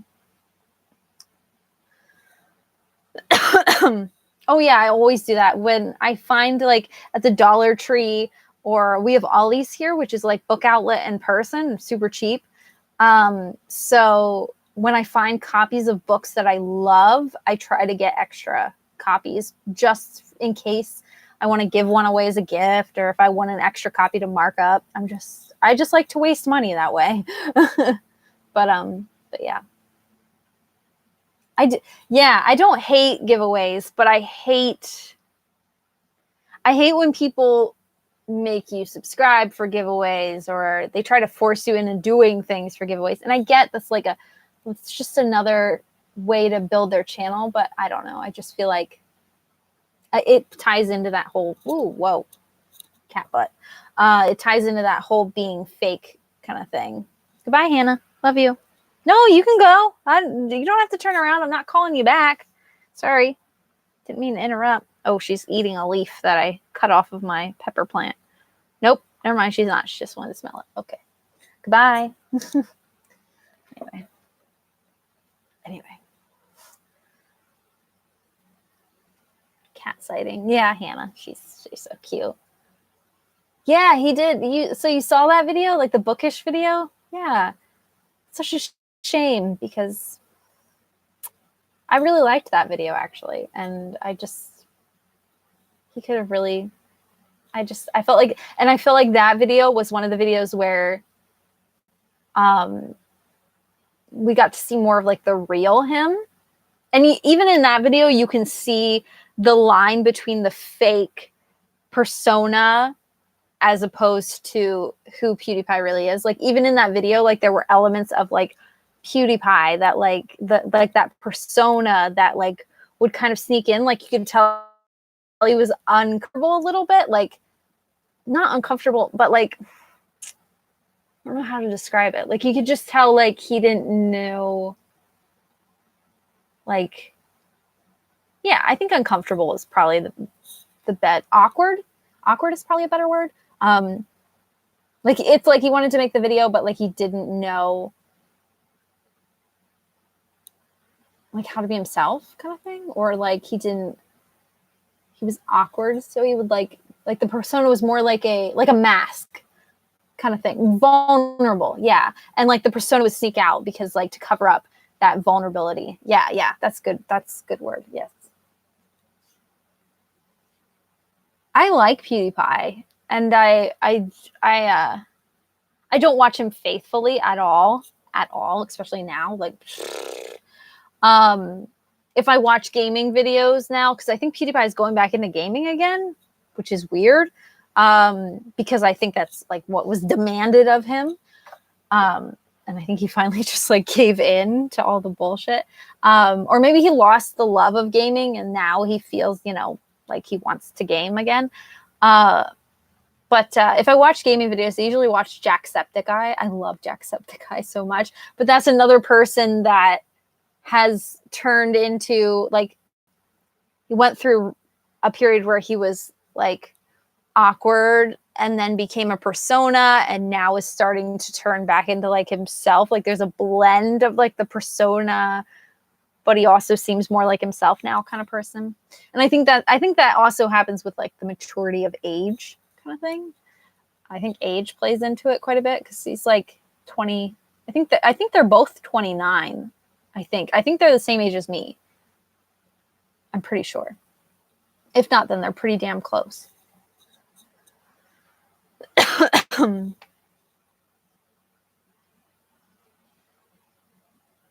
Yeah, it's so odd that sometimes people want real and then sometimes they don't. Yeah, we are who we are. We are actors. Exactly. It's just, I don't know. I think another thing people like is they want drama. Because, I don't know. Oh my goodness, we got the other cat. I guess I should clear off a seat for you guys. I'm sorry, Bane. Hi, Bane. Sometimes he'll talk, but I'm sorry. I come on up. Come on up. Okay, or not. Just rub against my feet. That's fine.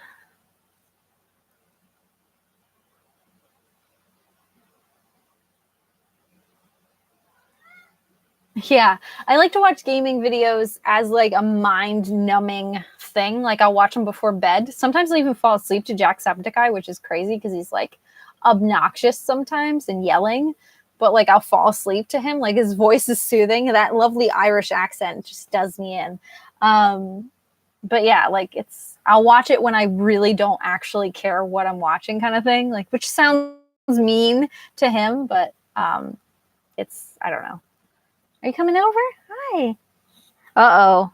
Double trouble. Hannah came in. She's jealous that Bane is here. Bane wants to say hi. Hi. You want to say hi? You hate being picked up, though. Oh, my goodness. You're so heavy. Let go of my pants. Okay. Say hi. Oh, you're such a big baby. Oh, you're such. Okay. Okay. I know you hate it. Okay. Sorry. You're shedding a lot, too, and I don't know why. It's shedding season is over. You should be done with this. Hannah is jealous. What? Don't be jealous. I love you both. Don't be jealous. Anyway. Yeah. Some people like the drama. I don't know.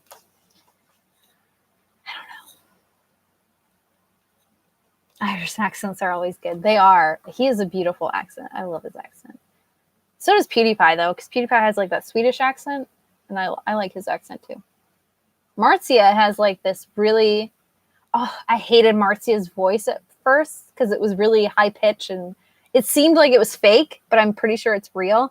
And like it took me so long to like get used to her voice. But yeah, Bane and Hannah, they're weirdos. Bane, I feel like everyone thinks that I hate Bane because like he is not as prominent on like my social media as like everyone, like as Hannah is. Like you hardly ever see Bane because first off, he doesn't cuddle that much. And when he does, like the photos aren't that great because he's a black cat. So a lot of times photos are harder to get of him. Whereas Hannah is always like glued to the hip, like next to me. Like she's always following me around. Oh my goodness, Bane, you're so cute. But like Bane, you go to take a picture, he's gone. Like, I don't know.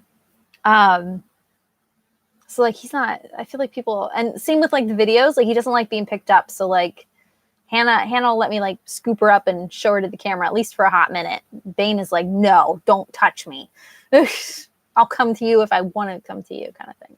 But yeah, black animals, they say, like black pets are harder to, they're playing with each other, are harder to take pictures of because because they're so dark. What are you doing? Go get her. Hannah, he's coming for you. Ooh, he's coming for you. Ooh, get him. Oh, you're so intimidating. I love when they play with each other. It's so weird. Hey. Where'd he go? Oh, he's hiding. Goodness, Bane is like double the size Hannah, and he's hiding. Yeah, she's so tough, let me tell you. Oh, here she comes. Oh, please don't hit me, guys. Leave me out of your battle. Oh, Jesus. There they go. Hannah's just chasing him down the stairs. Ridiculous. Cats. Damn cats. Can I put my stuff back on my chair now? You dorks. My goodness. Cats. Anyway, yeah. Anywho. Oh, what was I going to say? I lost it mid-sentence. I did that at work, and it's really getting scary. Yeah, lots of cat. You can't even see what's like going on because it's all like down on the ground. But like, they are nuts when they play with each other. It's so rare, and I can never get footage of it. Like, I can never like get it on camera ever because it's so rare and it happens so fast. And then I go to get my camera and they're done. But anyway, no, forgetting what I said mid-sentence. I did that at work the other day, and it was actually like really scary and like legitimately scary. Like I need to look into like foods. I don't know if it's a real thing, if foods can actually do that, but I mean, food is like the basis for everything. But I need to look up foods that are good for memory. Like, because I was talking and I said something, but I stopped mid-sentence and then forgot that I even said anything. Like, it was actually legitimately scary. And like my coworker's like, what? And I'm like, what? Like, you just said this and then you stopped. And I'm like, what? I don't know. I didn't. He's like, yeah, you did. And I'm like, no, I didn't. Yeah, you did. I'm like, I don't remember that at all. Like, at all. Like, no memory. And then, like, at first I thought he was fucking with me. Like, I'm like, are you messing with me? Like, stop. Like, that's not funny. And then, like an hour or two later, not even an hour or two, I want to say like a half hour later, I remembered that I forgot mid-sentence. Like, I realized that he wasn't lying. I'm like, oh my God, I did. Like, I just stopped.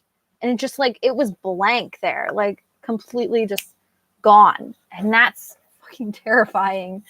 And I don't know if it's, like, lack of sleep or if I'm legitimately, like, on early onset dementia is, like, the scariest thing in the world. Oh my goodness. It was so scary. And I'm like, at a live show, and I forgot to even read that book. And we've been doing this for how many months? Like, it just poof. I'm like, that's the kind of stuff is really scary. And like, I don't know if it's, I have so much sleeping right and that's causing the problem. I know I'm not sleeping right, but if that's causing something, but like, I just want to find foods that are good for memory. I don't know if that's a thing. I'm going to Google it right now. Foods for constipation, for weight loss, for diabetes, for anemia, energy, memory. It is a thing. Blueberries. I knew one of them was blueberries. 11 best foods to boost your brain and memory. See, I'm going to like get all of these foods. Oh, never mind. The first one is fatty fish. I'm not going to get that, vegetarian. But like the one, like I'm going to eat only these foods when I'm studying. Coffee is one of them. That's true. Coffee is definitely helps. Blueberries, because it has antioxidants, and antioxidants act against both oxidative stress, inflammation, conditions that may contribute to the brain aging, and neurodegenerative diseases. Animal studies have shown that blueberries help improve memory and may even delay short-term memory loss. Try sprinkling them on your cereal or adding them to a smoothie. I love blueberries. They're so good. Turmeric. I don't eat any turmeric. Ugh. It's ugly and nasty. It also eases depression. Interesting. Broccoli is one. That's all I eat. I love broccoli. It's like all I eat. Pumpkin seeds. Ew. Dark chocolate. Ew. Nuts. Oh, I don't eat enough nuts, even though I'm vegetarian. Oranges. Eggs. Oh, I like eggs, even though I'm vegetarian. Green tea. Ew. Anyway, yeah. There you go. There's some foods that can help boost your memory. That was random. Randomly searched. I don't know. I don't like pumpkin seeds. I don't like anything pumpkin tasting at all. I don't like pumpkin seeds. Don't like pumpkin pie. Don't like pumpkin spice. Don't like pumpkin bread. Ugh. It's nasty. Pumpkins are nasty. I like carving pumpkins, but that's about it. And I never carve pumpkins ever. Yeah, I knew blueberries were one of them. That's where I got like the idea of like foods that are good. There got to be more, because I knew blueberries were one of those foods that's like good for memory. And blueberries are fucking amazing. They're the best vegetable. Yeah, they're the best fruit. See, I need those blueberries. They're the best fruit like ever. I love blueberries and watermelon and strawberries. I like a lot of fruits, but blueberries are really high up on the list of my favorite fruit.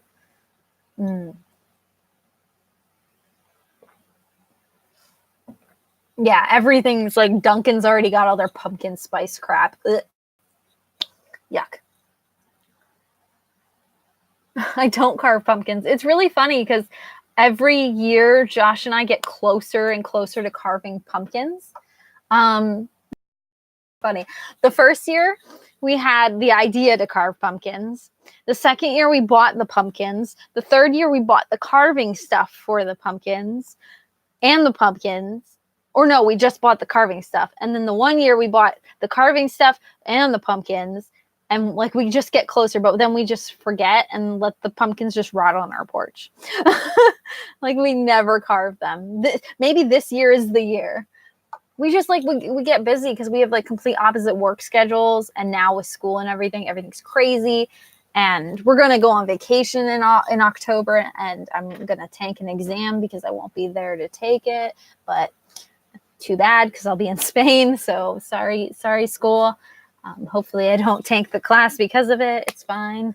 Not gonna get a 4.0 this semester. But yeah, we have yet to carve one. It's ridiculous. Draw a face with a Sharpie on if you have to. We get closer and closer every year. Someday we'll get there.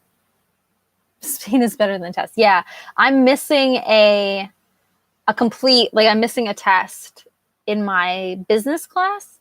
I will be in Spain for it. And like, I know that my teacher is not going to let me reschedule it at all. Cause like, that's a huge thing at the school, is like their attendance policy is strict as shit because it's a real college. And, like, I'm going to email like all my professors and, talk to them about anything that I need to reschedule. Or try to reschedule. And I know they're not going to do anything about it. Like, I know they're not going to care. But he's really not going to care, but I'm going to email him anyway, but I'm not going to be able to retake it. But I've kind of just let it go. Like I don't know. I don't have the energy to worry about it. And also it's a business class. It's not even like a literature class. I'm not worried about it. As long as I don't miss something in my literature class, which I think my literature teacher, like my nonfiction teacher, would actually be pretty cool about missing anything, because she's pretty awesome as long as I bring back a gift. But yeah. And my art, I'm taking an art history class as well. And my art history class, it's the only other class I like. I like my nonfiction class and my art history class. This is the only two classes I like. The other three classes I'm taking, I have one online. Hate it so far. It's really boring. And my other two classes are a business class and a microeconomics class. The microeconomics class is the worst, boringest class ever, and I kind of hate it. And I don't know why I took it. I'm an idiot. But those two classes, like, they're so boring. But my art history teacher, she lets me miss one class. Like, everybody gets one class they can miss, like one unexcused absence. And I'm going to use that for Spain. I'm like already like got it written down. Cause like most people use it for snow days or sick days. Nope. I'm using it for Spain. I've already got it marked down. I don't care how sick I get. I'm going to make it to a school somehow. Yeah. Yeah. Like, and we already booked this trip to Spain, and Josh like kept asking, he's like, are you sure it's going to be okay? And I'm like, whatever.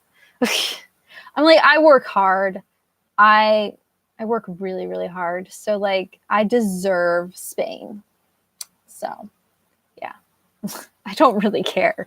Like, the professors can view me as like neglectful or irresponsible or whatever. I don't care. It's like, I deserve Spain. I work full time. Like last week I worked 12 days straight. Was it last week or the week before? It was the week before school started. I worked 12 days straight on that stretch. So like, I deserve Spain. The nice thing in my art history class is though, there's also a bonus credit opportunity where you just go to see some art, like wherever, like an art exhibit or something, and then you write about one of the pieces that you saw and point out like, things about it, I guess, and stuff. So that's really cool, because I'm going to do that in Spain. I'm going to do that and then get extra credit. And also right now we're talking about, since it's art history, and it's American, I think it's American history is the name of the class. American art history, something like that. They had an Islam, was it Islam or Islamic art history class. And I really wanted to take that, but it wouldn't fit into my schedule, because I was really excited about that, because I've been to Turkey. So I've seen like the mosques and like just the architecture, especially in Islamic art. It's just so goddamn beautiful. And the rugs, And Islamic art is just so gorgeous, and I'm obsessed with it, and it's beautiful. And I really wanted to take that class, but I couldn't fit it into the schedule. And it's not important for my major either. I shouldn't be taking art classes anyway, but I needed to fill out my schedule for the semester, and I got stuck with some really shitty classes. So I'm like, I deserve this art history class too. But anyway, yeah. We're talking about America, but we're also not just the US, but like also Canada and Mexico as well. So like it's mostly North America, and like the colonization, which is really cool. Like they start at like the beginning, like when the colonization happened. So we start in like Mexico and New Mexico, and then we went to like Arizona, Texas, and California, I think is the next, or we did some of California, and then we went up to Canada, Montreal, and Ohio, maybe like that general area there, because the French colonized there, and then down here the Spanish colonized that. So like it talks about like that whole like the clash of cultures. So like you can see a lot of the Spanish and like the Pueblo people that lived in like New Mexico. You can see how their art merged, and like how they did this like clash of cultures kind of thing. You can see it in their art, because like the Spanish came with Catholicism, the Catholic faith, and we're trying to convert people, but the way they did it was like they also like mixed in the Pueblo people's art as well to like lure people into the church, and that's like really cool. So like since I'm going to Spain, I'm hoping that I can see like one of those pieces, or like a piece of art from that kind of colonization period that maybe like they took back to Spain, because that would be really cool to like see in one of those museums or something, or just see the same kind of designs and like the same kind of like style of art in like their architecture and their churches, because like that was like one of the big things, like was the mission churches in New Mexico. In that it's really fun class. I really love it. I really like art history. I think it's really fun. But anyway, so like that's gonna be really cool and really easy to do, to like relate to the class as well. Like not just, oh, I'm looking at art, but be able to actually like write something decent about it. That's like, anyway, it's a really cool class. I really like it. Except for the dirty people, that the guy that sits behind me in that class needs to be stabbed in the face with a pen. Oh my God. He clicks just nonstop. Click, click, click, click, click, click, click, click, click, click, just all throughout the class. And then he'll like doodle, but it's like annoying doodling. Like I don't even have to turn around to know he's doodling. He's just like he's scratching. Like, and like the one, like we get like a break in that class. And I always get up to stretch my legs, because especially yesterday. Was it yesterday? Wow, yesterday. Yesterday I worked. I was up at 3 a.m. and had unloaded truck at work, and then went straight to school after work, and then had classes until 9:30 at night. And my art history class is 3 hours long. Same with my business class. It's 3 hours long. My last class is always 3 hours long. But my art history class, like, it's like we get the break. So I'm like, okay, thank God.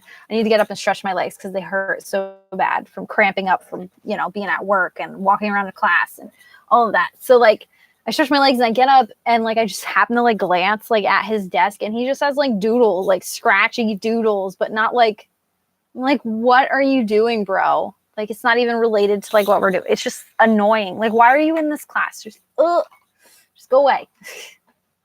Like you contribute nothing to this class. Go away.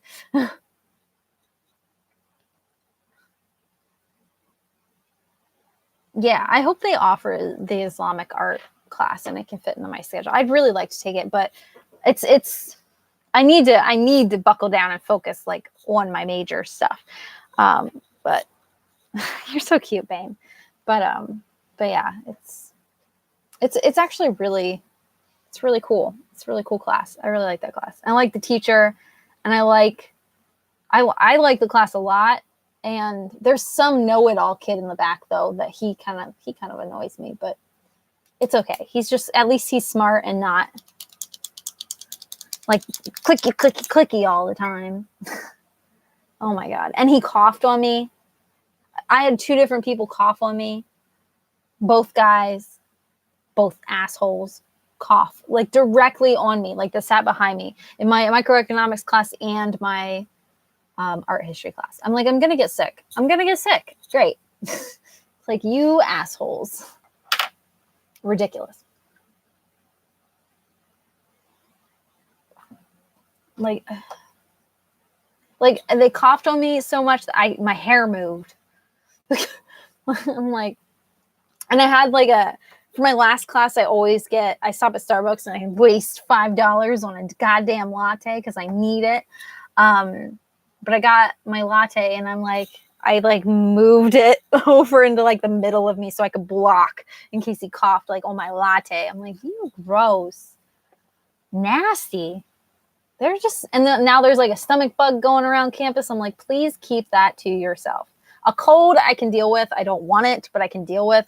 I don't want your goddamn stomach bug. Like, bleh, bleh. Nasty people. So gross. Making me cough. Thinking about their coughing. So gross. Oh, speaking of assholes, I had kids be mean to me at school. It like legitimately be mean to me. It was weird. I haven't had that since high school.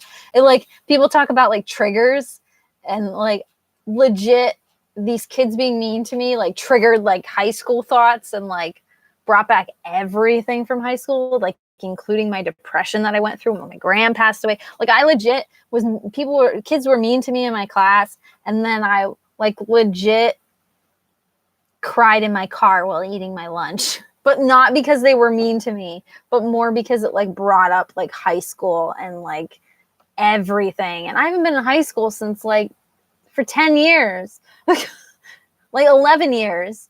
So like, oh my God, like stop. Like, it was so stupid. And then I hated myself for crying. Like, I'm like, what is wrong with you? Yeah. Yeah. Kids were mean to me. And you want to know what they said? It's not even that mean. It's just stupid. They were mean to me because I don't have Snapchat. I wish I was joking. So I got paired up in this group in my microeconomics class, and just, they did it alphabetically. So I got alphabetically paired up with all these assholes. And they,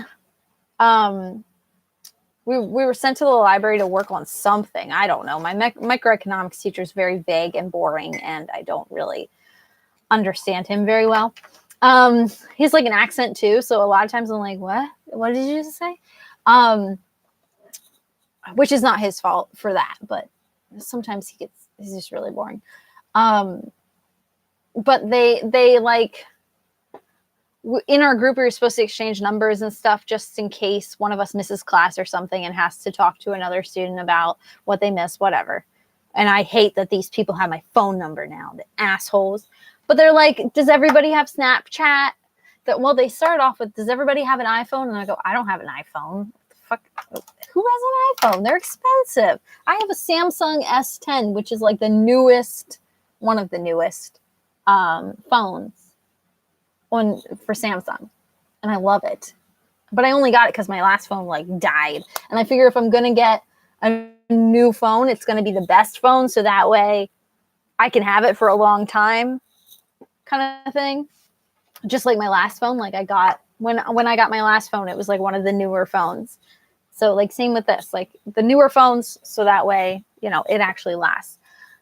But I'm like, no, I don't have an iPhone. Because I guess there's like an easier way to share numbers with iPhones or something. I don't know. And I'm like, no, I don't have an iPhone. I have Samsung. And so that was strike one. And then they're like, okay, does everyone have Snapchat? And I'm like, no, I don't have Snapchat. And they like laughed kind of like jokingly because I thought they were like joking. I'm like, I don't understand Snapchat that much. Like, Like, I just don't really get the point of Snapchat. So like, I don't have it. And in the library, and I did my own research on my own by myself. Now my connection's unstable again. It's probably lagging. So my own research on my own away from that, like with the group, I was still sitting there and like they passed down like what they had, like information that they had written down. And yeah, stupid lag.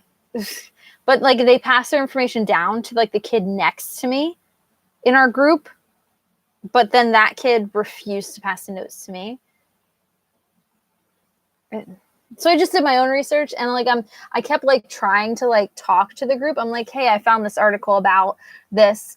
And I think it pertains to, you know, the topic that we're, you know, looking up.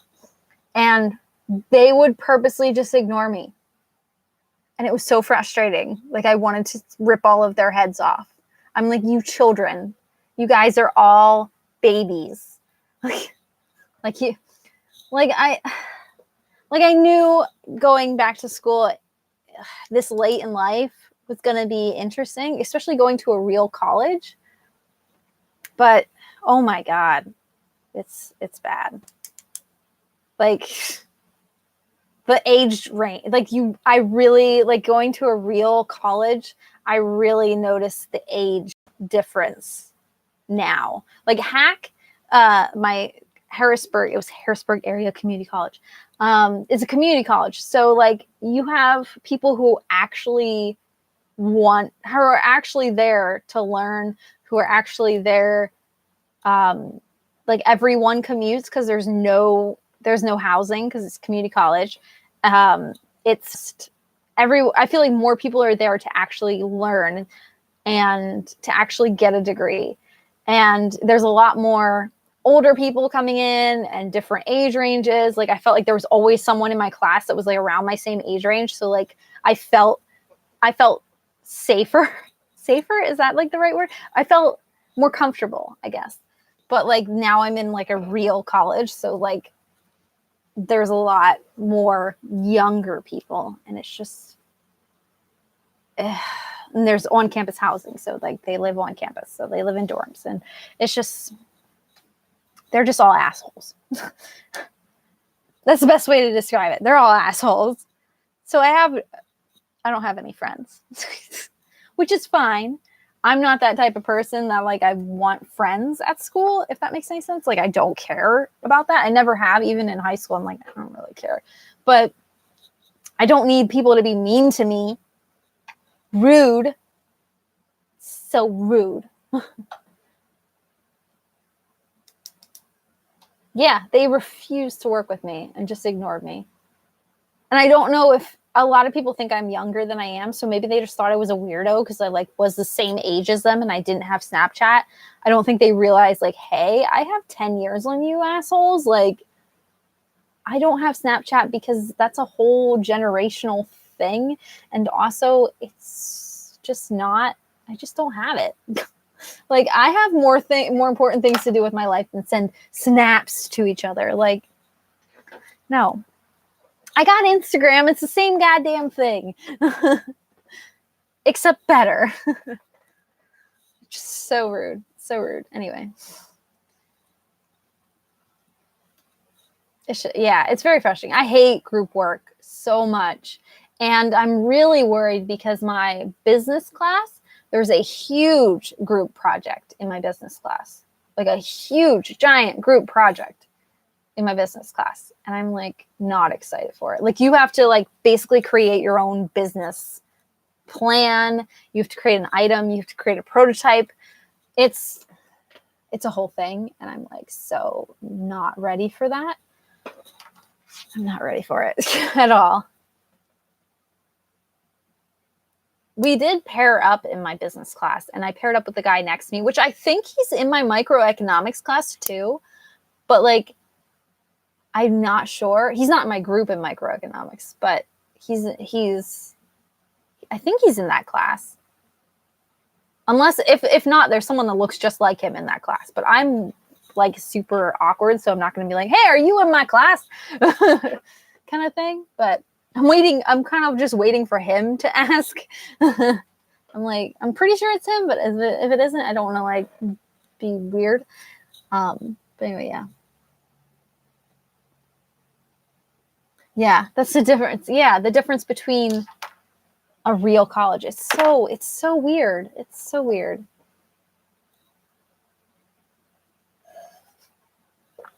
So rude. I will kick their shins. They fucking deserve it. Freaking jerks. Such jerks. It's just ridiculous. Instagram is great. I love Instagram. Yeah. I'm not excited for that group project, but I just it's just rude. Kids were mean to me. I went into work the next day and like went to my boss because my boss and I are like really like close. And I told him, I walk up to him and I'm like, kids were mean to me at school today or yesterday. Kids were mean. He goes, kids were mean to you? I go, yeah, they were mean to me because I don't have Snapchat. So stupid to say out loud. But anyway. Anywho, it's just, they were just idiots. Anyway, that's a whole thing. Meanie poo-poo heads. Anyway, back to books. We got to figure out what we're going to read next. If we're going to read stuff next, we got to figure out what we're going to read next. Because I don't have any ideas. Well, I mean, I have ideas. Like, I have, like, a whole bunch of books that I've, like, pulled out. But, like, I don't know what to read. I was going to say, get that cover on. God, it's fighting me. I was going to say the Percy Jackson series, but I think you've already started that or read all of them. I've only read the first 2 or 3. But that's meh. But like, and then like that book got me thinking, oh, we could read the Roald Dahl's books. There's a whole bunch of standalone like middle grade series. We could go away from middle grades and read something else. But middle grade seems to be pretty easy. But like I have a whole stack of like, let me grab them. Come here. What do I got? Percy Jackson. Do you want to take something? Do you want? Yeah, I figured we'd do a month break as we always do. And then go from there. Oh yeah, no more Roald Dahl. I haven't seen what he has said. Is he's still alive? I thought he was dead.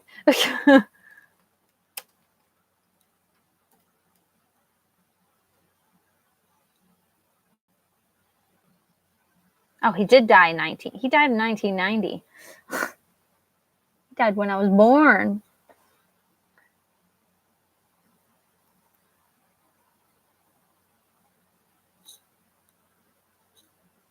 News. Roald Dahl. Oh, they're making a Matilda the musical? What?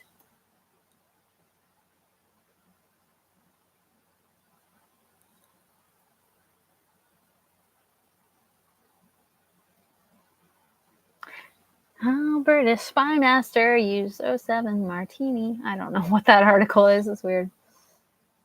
Oh, from the 80s. different era. I'm like, I don't think he's alive, is he? I thought he died like forever ago. Oh my goodness. Did you want to reread Percy Jackson? I haven't read all of Percy Jackson at all. I've only read, is this the third book here? Third book. I've only read the first 2 books. I think. Yes. Yeah, I've only read The Lightning Thief and the Sea Monster one. I haven't. And they're relatively new in my brain as well. So, like, they should be relatively easy to reread.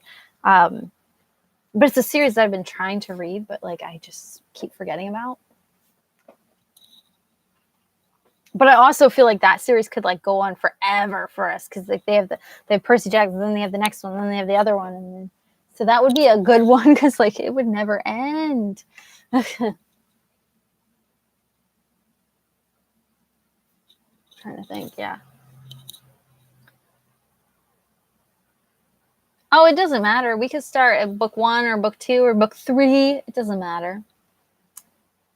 But yeah, that's the book that I'm at, is book 3. It's the next one to read, but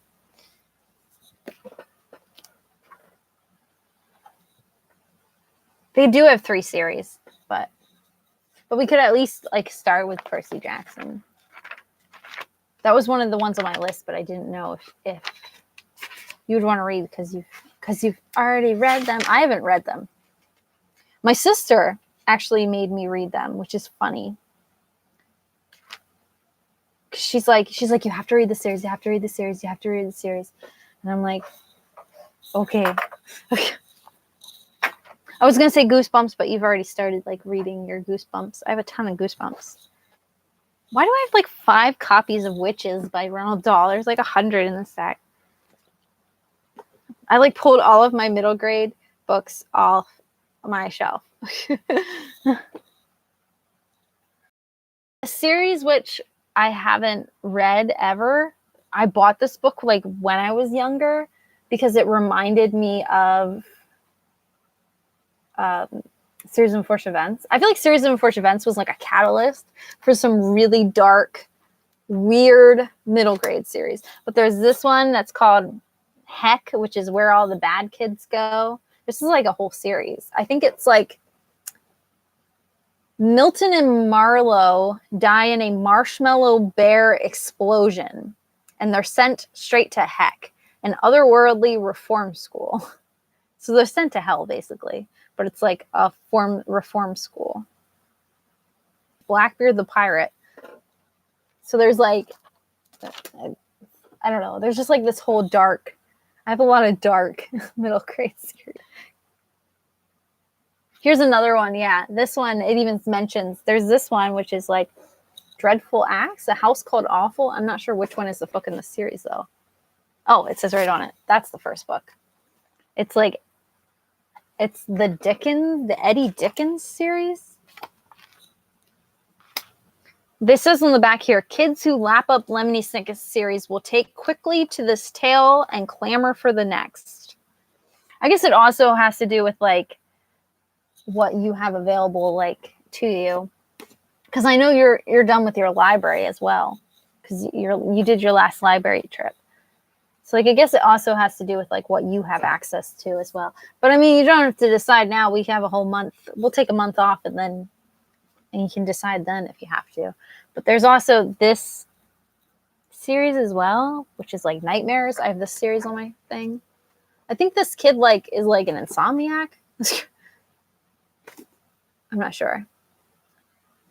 Charlie Lard has several problems. His dad married a witch he is sure moonlights as a witch.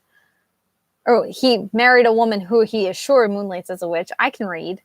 He moved into her purple mansion, the creepiest place in Cypress Creek, and he can't remember the last time sleeping wasn't a nightmarish prospect, like even a nap. So like every time he sleeps, he has nightmares. Ooh, the art. Look at that art. Oh, that's pretty. But there's also like just like individual books too.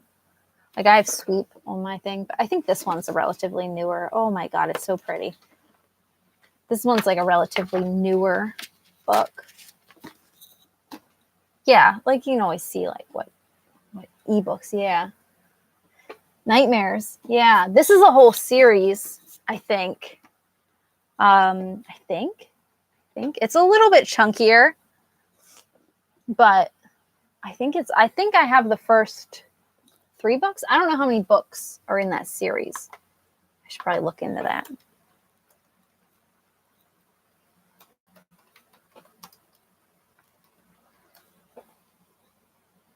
No, I don't want news. I want the web.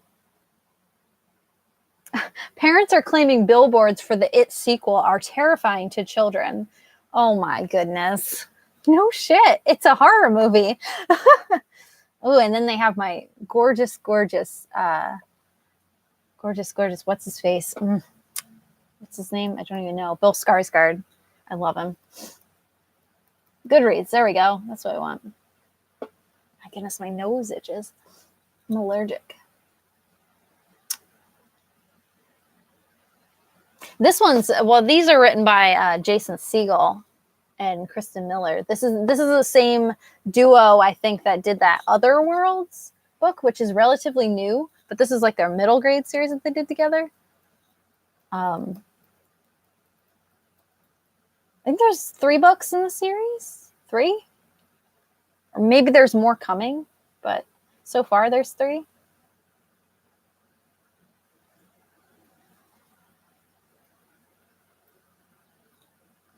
Oh, it's just a trilogy. So it's just 3 books. And then there's a companion book, like Series of Unfortunate Events has, like a little companion book. So it's 3 books. What else? What else do I have here? Oh!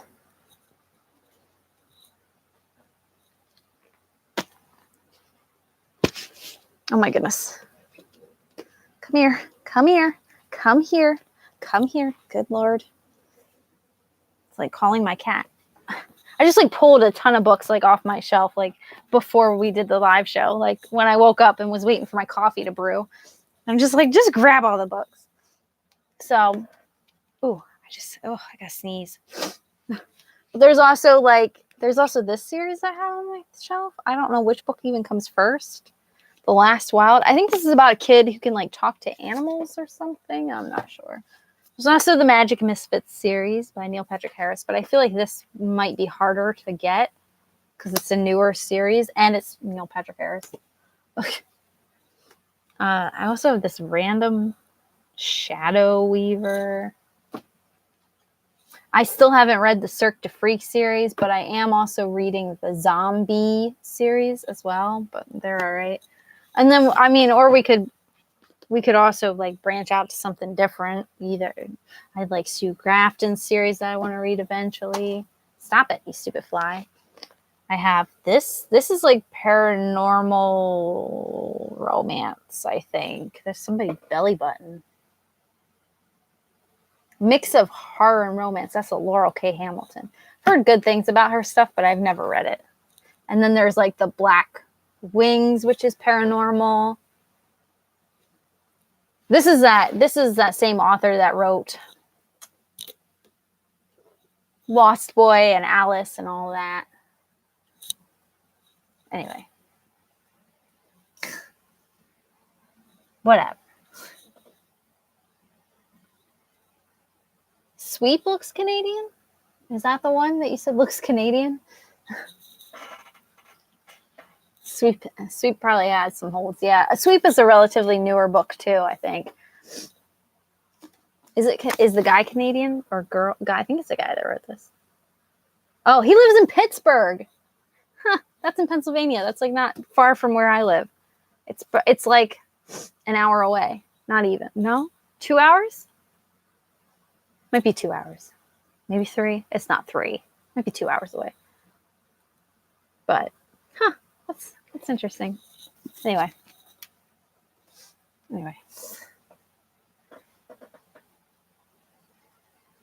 I got like lost. I got lost.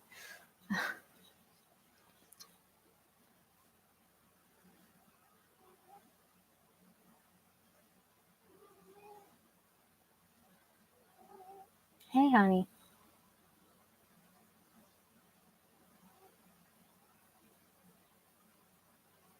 Oh. There's a GG award sticker. Huh. Blackwing says gargoyles. Yeah, I think they have like talking gargoyles or something. I don't know. It's really weird because this series is like, this is Christina Henry's like first books, and it's so weird because this is like a paranormal series, but like she writes like retellings under like Alice and that are so different than this. So weird. But there are some options. My real mom reads a lot of Laurel K. Hamilton. Not my real mom, my stepmom, not my real mom. She reads a lot of Laurel K. Hamilton. She really likes it. So I got this at like, oh, this book's like all cracked. The spine's cracked. It's got a hole in it. You can't really see, but it's got a hole in it. But she reads a lot of these books. And I bought them at like the thrift store. But I don't know if I'm going to like them or not. I don't know. But yeah, there's options. Yeah, more paranormal, romance, thrillery. Yeah, well, Black Wings I bought because of Christina Henry. Actually, I didn't buy it. I got it on paperback swap. I have the first 3 books in this series. I don't know how many books are in this series. And Laurel K. Hamilton, I have 1, 2, 3, 4, 5, 6, 7 of her books. I'm not sure. But I bought that because of my stepmom, because she likes Laurel K. Hamilton. So I'm like, yeah, I'll give it a go. But yeah, I bought Black Wings because of Christina Henry, because I like her other stuff. And I'm like, I'll read her first series, but I did not read it yet.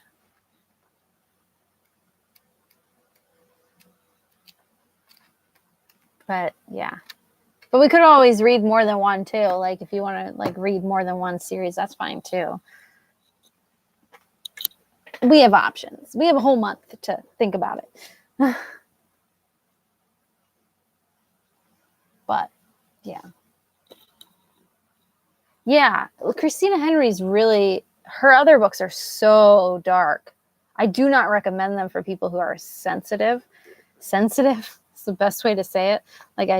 Like people who have triggers, any triggers, should not read Christina Henry, because they're bloody and they're gory and they're nasty, and Alice especially has a lot of sexual assault and rape in it, and like people who are sensitive to that stuff should not read that book. Oh, it's up to you. I don't care. It's up to you. Or if there's something else like that you can think of that you want to read, just let me know.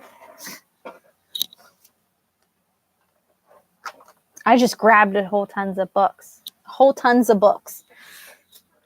I just grabbed whatever was nearby.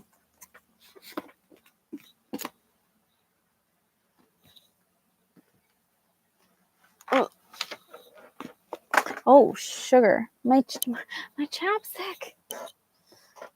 My donuts.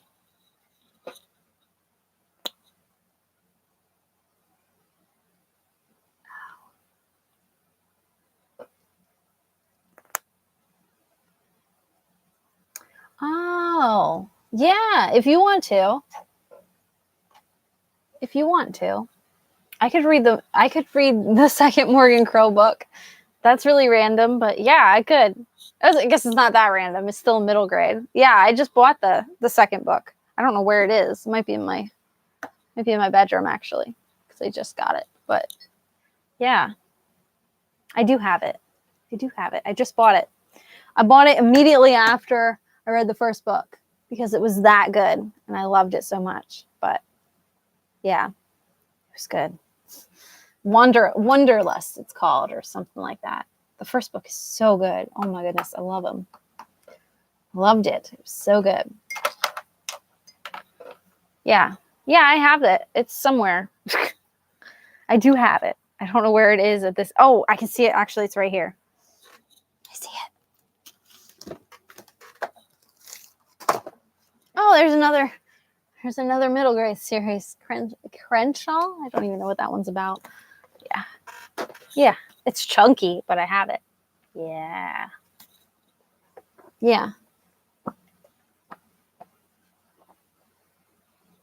It's up to you. I'll read anything. Yeah. Have you've read Nevermore already? Yeah, it is chunky, but it's middle grade, so it's not that scary. But if you wanted to take extra time to read it, I won't argue, but it's a little chunky, but it's middle grade, so it's relatively easy. And we do have technically 2 months to read this one if you wanted to read this.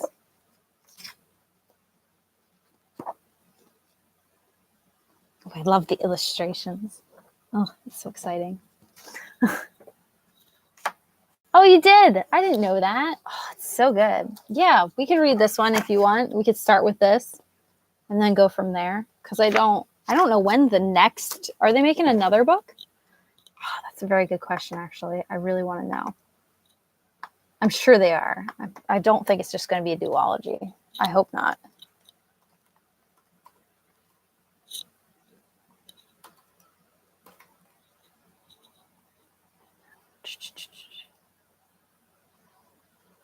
They're making Nevermore movies? Or is that just a rumor? I hope that's just a rumor. I mean, okay, I don't hope that's a rumor because I kind of want to see it. Oh, she's working on her third book. It's coming out in 2020. It's called Hollowpox.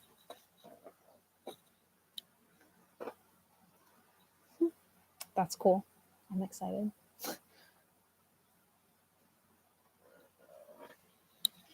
I like how white my face gets because it's like, it gets so bright because it's like, it's Google. So it's like,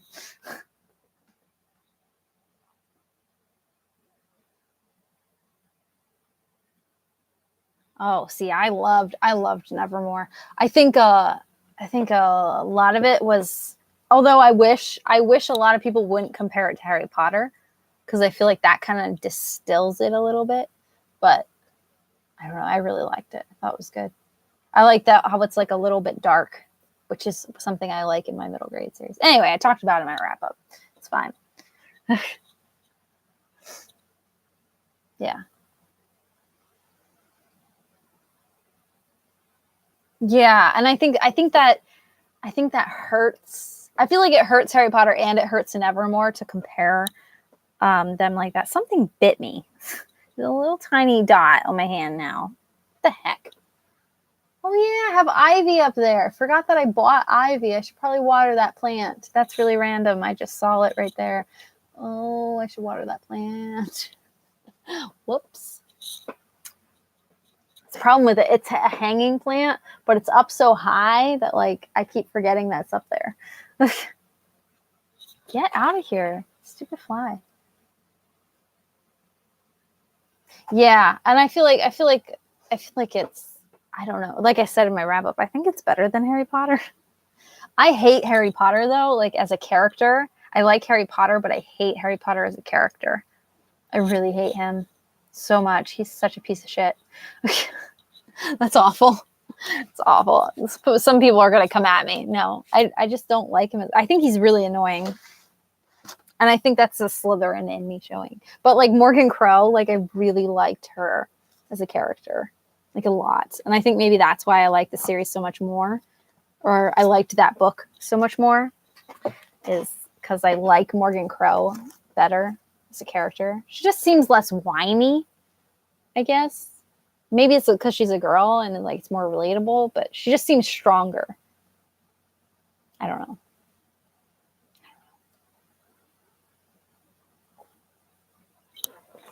I know, strong words. Come at me, internet. Yeah, it's up to you though. I'd be down to read that. And then there's a whole ton of options. Oh my goodness. Yeah. Yeah, she's definitely, yeah, she's more active. Yeah, that's a good word for what she is. She's more, yeah. He's such a whiny baby, especially in Order of the Phoenix. I just can't with him in there. He's just so whiny. Oh, Nightmares. Yeah, Nightmares has been on my TBR for a hot minute. And I literally just got the third book on paperback swap on accident. Like it just happened to pop up because I had it in like my wish list thing. And it like happened to pop up. So I got the third book for free. But I didn't. And I paid $4 for this one. It says on the back here. I got a little sticker from the bookstore. Oh, I hate these stickers. Why am I peeling this off? Just leave it on there, Izzy. Too late. And I just throw it on the floor. Yep, that's beautiful. I think this is a trilogy. It's not going to go any further, I guess. Because I think he's working on his Otherworld trilogy or something. His Otherworld series now, which is a YA series. Anyway. Yeah, and it looks like, it's a trilogy. I just got the third one. I have the second one over there somewhere. It's over there somewhere. Yeah. Add to the pile. Hey! Where are you? Hi. Hi. Oh. Oh, you're actually going to sit here. Wow. Oh, nope. Never mind. Ouch. A little rough. Little rough. But anyway, I keep zoning out.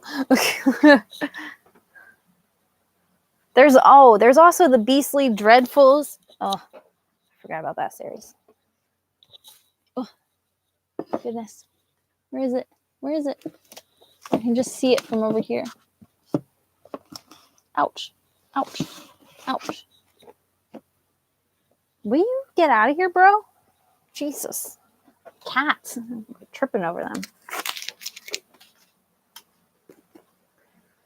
There's this series, The League of Beastly Dreadfuls. This is one of those series that they said they compared to Lemony Snicket style, which was why I bought it.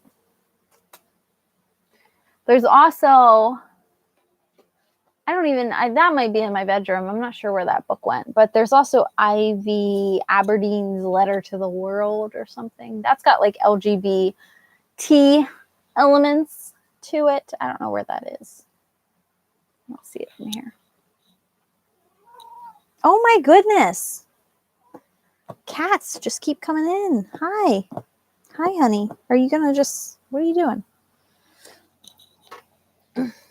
Goodness. It's a rotation of the cats. Sorry. I just zoned out. How about we go with Nightmares? It looks fun. Okay. Nightmares.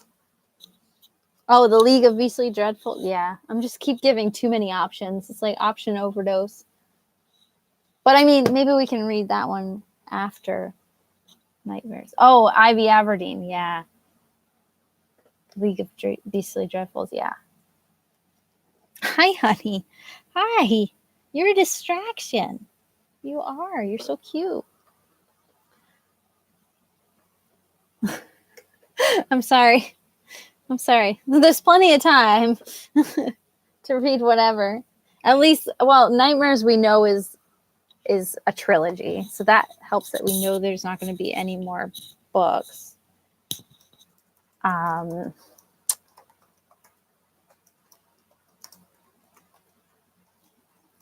don't know how many are in the League of Beastly Dreadfuls because I only have the first book.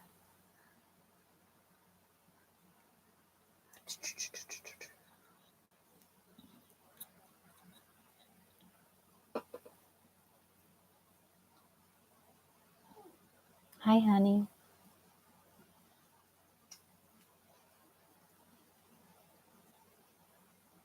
Okay. I wish they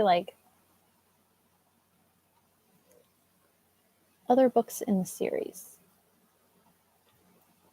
There's 3 books in the series. The last one was published in 2017, so I don't know if there's going to be more or if that's it. I would assume that's it because 2017 was a few years ago. So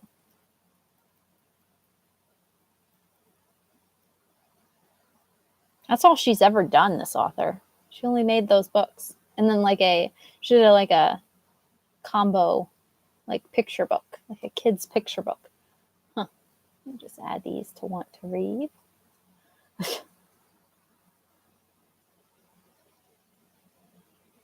Yeah, I hate that. I hate when it's you don't know if it's the last book in the last book.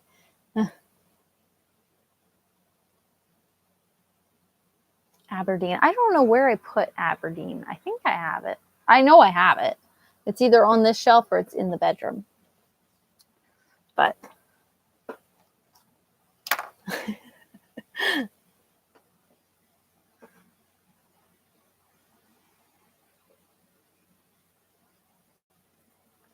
okay, nightmares.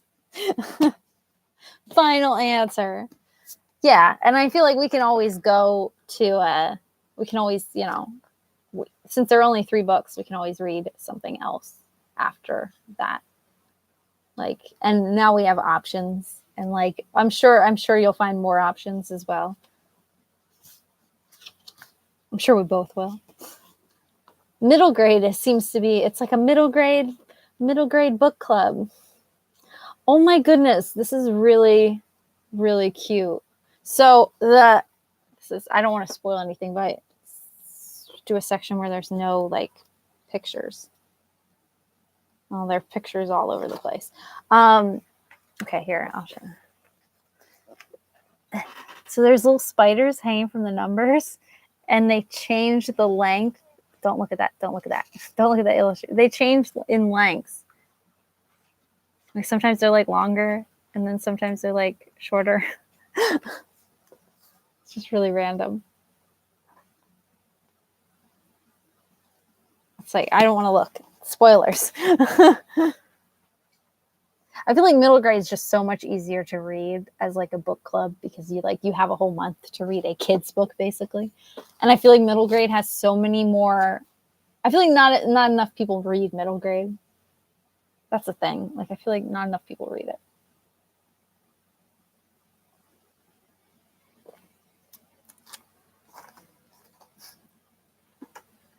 Yeah, it's a cute little detail. I used to have this one in hardcover, but I think I got rid of the hardcover because it was in worse condition than this one. This one's in better condition. I think, is that the second book? The third one's downstairs because I literally just got it today. Yeah, there's the second one, Sleeping Tonic or something. I really like the hardcovers. I wish I wish the hardcover that I had of this one was nicer because it was, the hardcover is the interior jackets.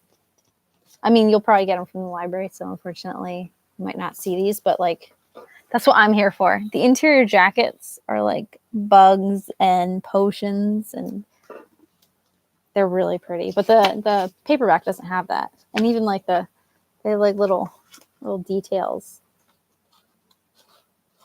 It's cute. Right? Those end papers. I think they're all like that too. Like they all have that same similar like bug pattern, which is nice because I feel like Series of Unfortunate Events had that too. Not Series of Unfortunate Events. Series of Unfortunate Events had like this, like they had really pretty end papers, but the All the Wrong Questions series had, I lost that. I already buried the book from today, but they have like the monsters in the end covers. So like I feel like that's an added little bonus that they put in, especially for like kids, to like get them more engaged in reading and stuff and attract them, kind of thing.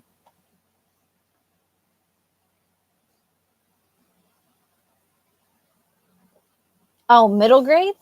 Start reading more middle grade? Yeah. I feel like middle grade is so underread.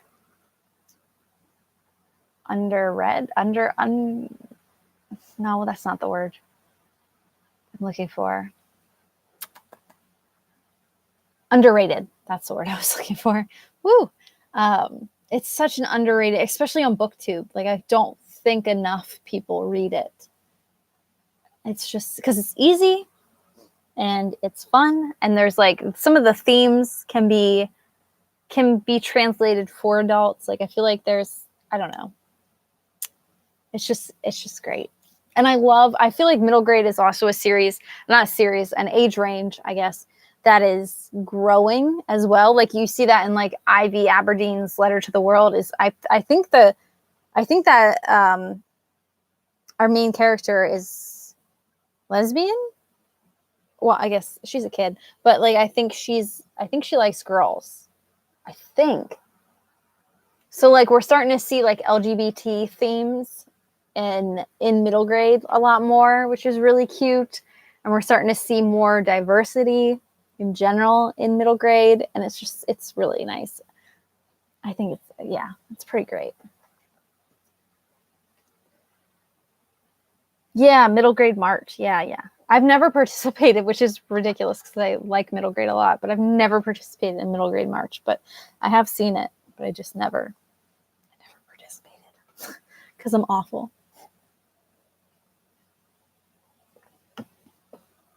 Anyway, we've been talking for almost 3 hours. I should probably do some schoolwork because I do have class tomorrow. I don't want to. It's going to be another long day tomorrow. Not excited. Anyway. Yeah. It's going to be another long day. Whatever. Then I have the whole weekend. Oh, it's fine. It's not much. I don't really have to do that much. And I'm literally going to do like my schoolwork for the night in front of the computer. I mean, not in front of the computer. Obviously, I'm going to do it in front of the computer. I'm going to do it in front of the TV while watching The Office, which is not what I would recommend for anyone, but that's what I'm going to do. And probably eat some noodles, which is interesting.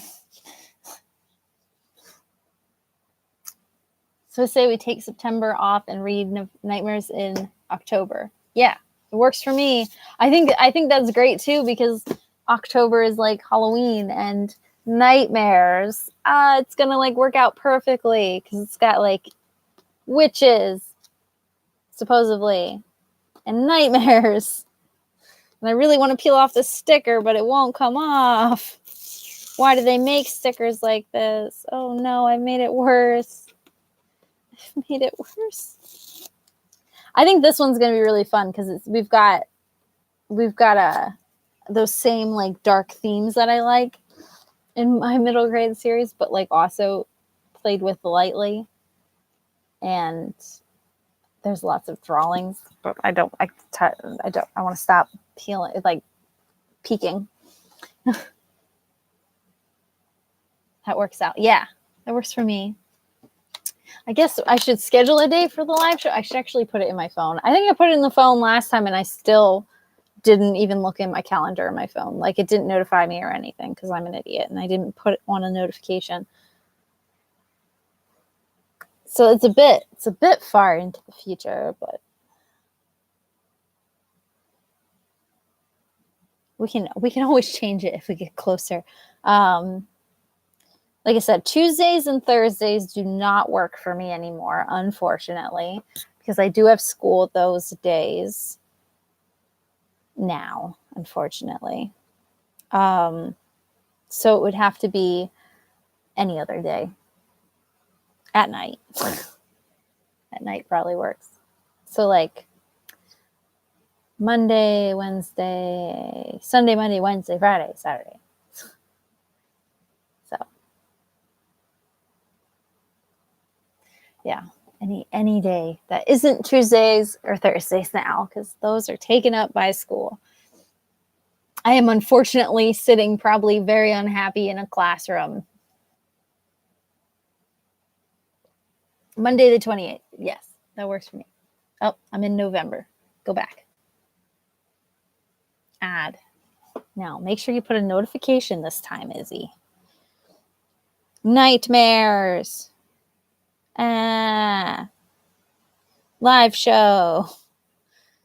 There we go. Yes. Add. Notification. Yes, that's what I want. Thank you. Let's make it red so I remember. Oh, wait, no. Let's make it purple because the book is purple. There we go. Okay. That works for me. And then if anything changes, we'll do it up.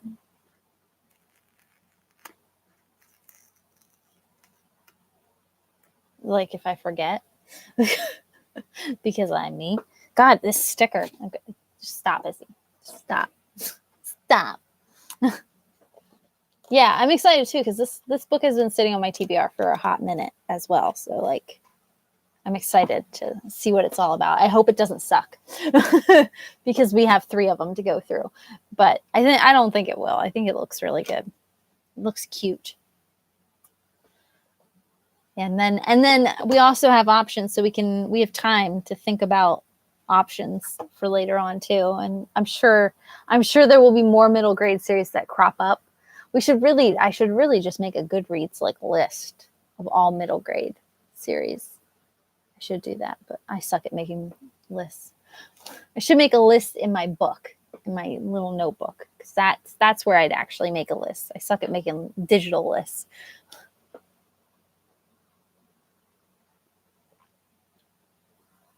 I thought my fly got in my coffee, but it didn't.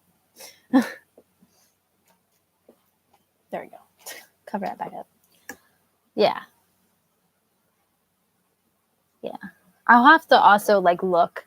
I now have access to a library. Like my college library actually has YA books, and I think a middle grade and young adults, not middle grade, not young, has a middle grade and a children's book series section as well, as a young adult series as well, or section as well.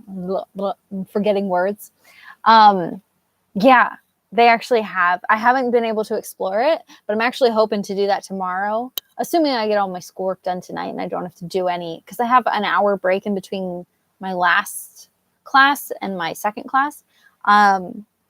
So assuming I don't have to do schoolwork, which I don't think I should have to, I don't have to do that much tonight. I just have to read like 1 chapter. And I think tomorrow I'm just going to listen to the audiobook of Michelle Obama's book again, because I've already listened to it once. I think I'm just going to listen, because I only have to listen to the first chapter for tomorrow. So, and it's really short. So I think I'll just listen to the audiobook again because I can, because I probably have a quiz on that. So that's easy. That's easy. It's Michelle Obama. I can listen to her all day. And I already have it on my phone. So, so that's nice. But yeah, I think tomorrow I'm going to explore my college library. And I'm really excited about it. So then that'll give us, maybe I'll be able to find more. What? What? What, Bane? What? What are you talking? What are you saying? Distracted me. He is very vocal. He's really fun because you can get him, if you do that, you say, hey. If you like mock him sometimes, he'll like talk back to you. He is a very different, both my cats are pretty vocal. He does that. And then Hannah's a pretty vocal cat too, especially when she wants food. But Hannah has like a different meow too. They have really different voices. It's really cute. And Bane's voice does not match him because he has a very like a really cute like meow. And he's what do you do? Oh, I'm sorry. I'm sorry, buddy. I stacked all these books on this chair, and he tried to jump up on the chair and didn't know that the books were there. Oh goodness, I'm so sorry. Sorry, Bane. Yeah, he has a different voice. Yeah, you didn't think that was Bane. Yeah, he has a really like innocent voice, like a feminine voice. He's a young. I'm so sorry. Here, let me. Here. Come here, Bane. Ugh. Let me move these books. I'm sorry. We needed options. I apologize for everything. Here. Come on. Up. There you go. There you go. You can have your chair back. I have a chair sitting here and he loves that. But yeah, he is like and you're an asshole. He jumped up on the chair for 2 seconds and walked away. Oh my God. He just wanted that chair cleared off. So he had the option. Such an asshole. But yeah, he's a really like, I don't know. I don't want to say girly because that's weird, but like he has a really high pitch meow. It doesn't match him. It doesn't look, his voice doesn't match him, if that makes sense. Cats have voices. It's weird. Yeah, squeaky voice. Yeah, he has a very, his is like, ah, and Hannah's is more like, I gotta see if I can do it. Because I haven't heard it in a hot minute. So like I'm used to doing his voice right now. But hers is like screaming more. Like more like like in your face kind of meowing. And his is like, he has that little like ring to it. That and Hannah's is more just like straight like in your face. I can't do it right now because I can't hear it, but and Hannah does a lot more of the like those little like chirps, like the like she does a lot more of that. The voices of cats, and Bane has that.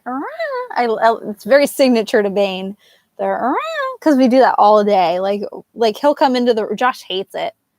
Yeah, the trills. Yeah, Josh hates that I mock Bane because it makes him talk.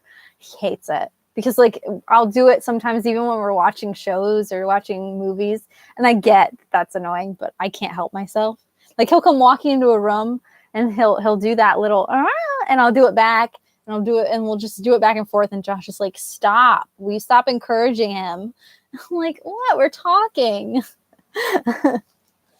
We'll have like a whole conversation just back and forth.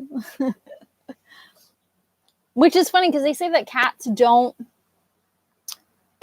talk to each other, like meow at each other. Cats meow only at humans, I think, which is weird to think about because I don't really notice that my cats don't talk to each other. But yeah, like when I think about it, like they'll hiss. Well, Hannah will hiss, let's be real. Bane won't hiss, and Hannah will growl sometimes if Bane is really pissing her off. But like they don't like talk to each other, which is weird. Yeah, I think cats are trying to like mock human voice, maybe. And that's why they talk. Maybe they're like used to hearing us talk, so they're trying to mock us, kind of thing, like a parrot or like a crow. Like they say crows can do that too. Like mock human talk. So I think maybe that's why cats do it. They're trying to like mock. I don't know. It's cute though. I like it. Anyway, that was a whole random tangent. Thanks, Bane. I was talking about my library. I'm going to investigate my library tomorrow and see what they have. So that might make more options too on my list. I was going to do it the other day, but I was so tired because I was up since 3. So I was so tired. But I'm excited to see what they have. I hope they have a graphic novel section really badly. But I haven't really explored it. I know they have a decent YA section because I explored their popular YA section. And that section had a lot of new books, which I was really excited about. But also those books I can just get at my public library as well.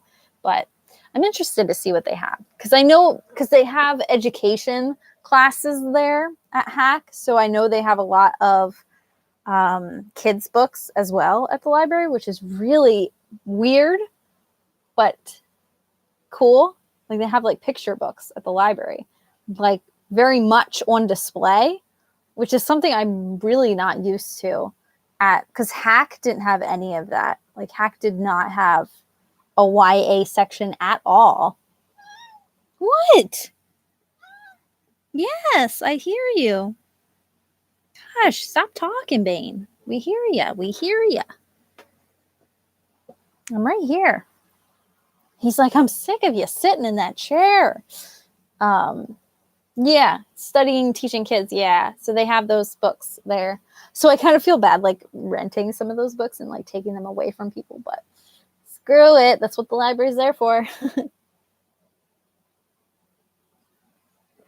But I'm hoping to investigate, even though I don't really have that much time to read much of anything. I've been reading Bells since before I got sick. You are allowed to take books out of the library. Yeah.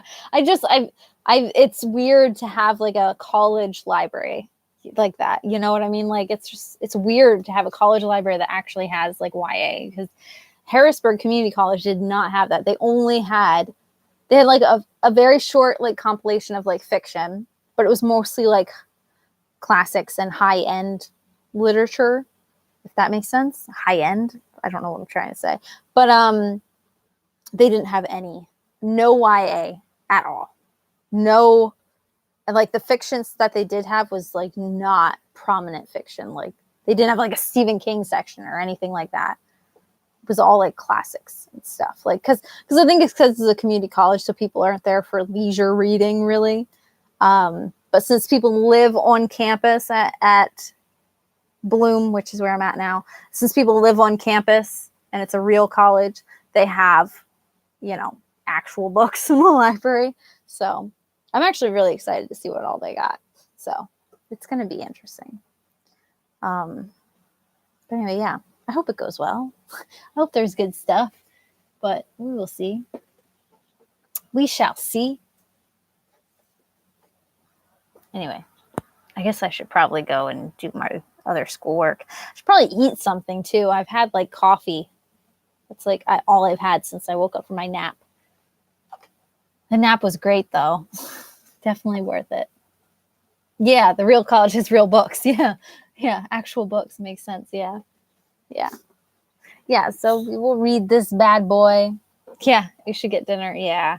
That's what I should. I'll probably eat some noodles or something. It's a little late, but I don't care. Yeah. I think this will be relatively fun. I'm excited. It'll be interesting because we haven't read anything other than Lemony Snicket, like, together. Well, we've read How to Train Your Dragon, which I'm so behind on. I don't know why I'm behind on it.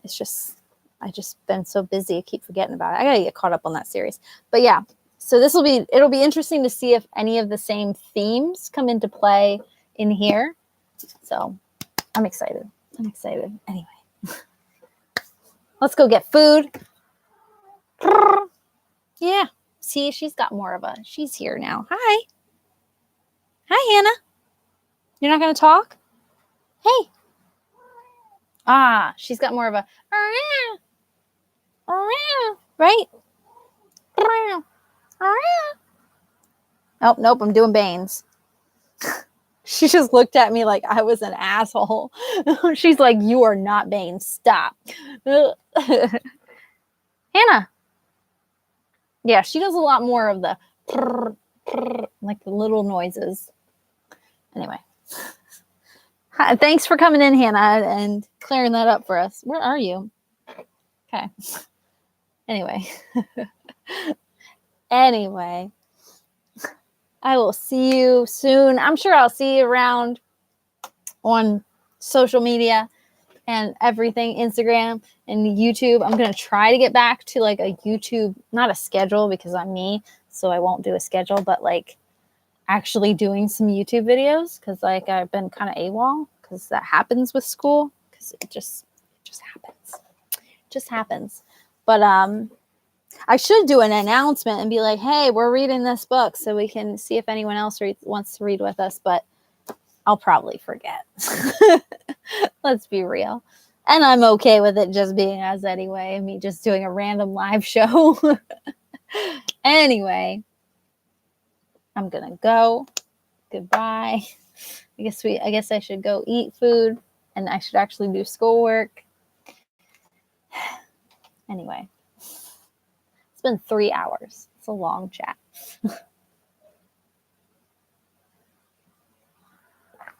Goodbye, Hannah. She didn't even say goodbye. She just walks out. Guess that's what I'm going to do. I'm just going to get up and walk out. I finished the water. There we go. Finished the coffee. Finished the water. I'm done with this donut chapstick for the day. Did I finish the coffee? Oh, I have a sip left. Oh, okay. There's a coffee ground in there. I thought it was a bug.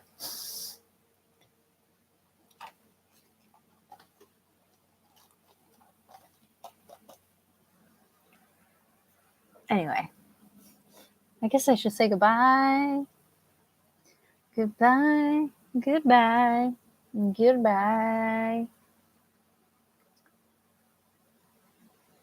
I gotta actually put that on. I'm like, did I lose you? I didn't get to say goodbye. Goodbye. Oh, okay. I saw like it went down to like 0 viewers, and I'm like, oh no, I lost her. My one viewer. It's fine. I wish it's fine. I'm like, I didn't get to say goodbye. I'm just gonna say bye now. If you lose internet again, goodbye. I will see you in a month or two. Goodbye.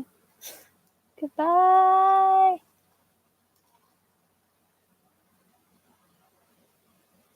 Are you sure you want to end your stream? Yes.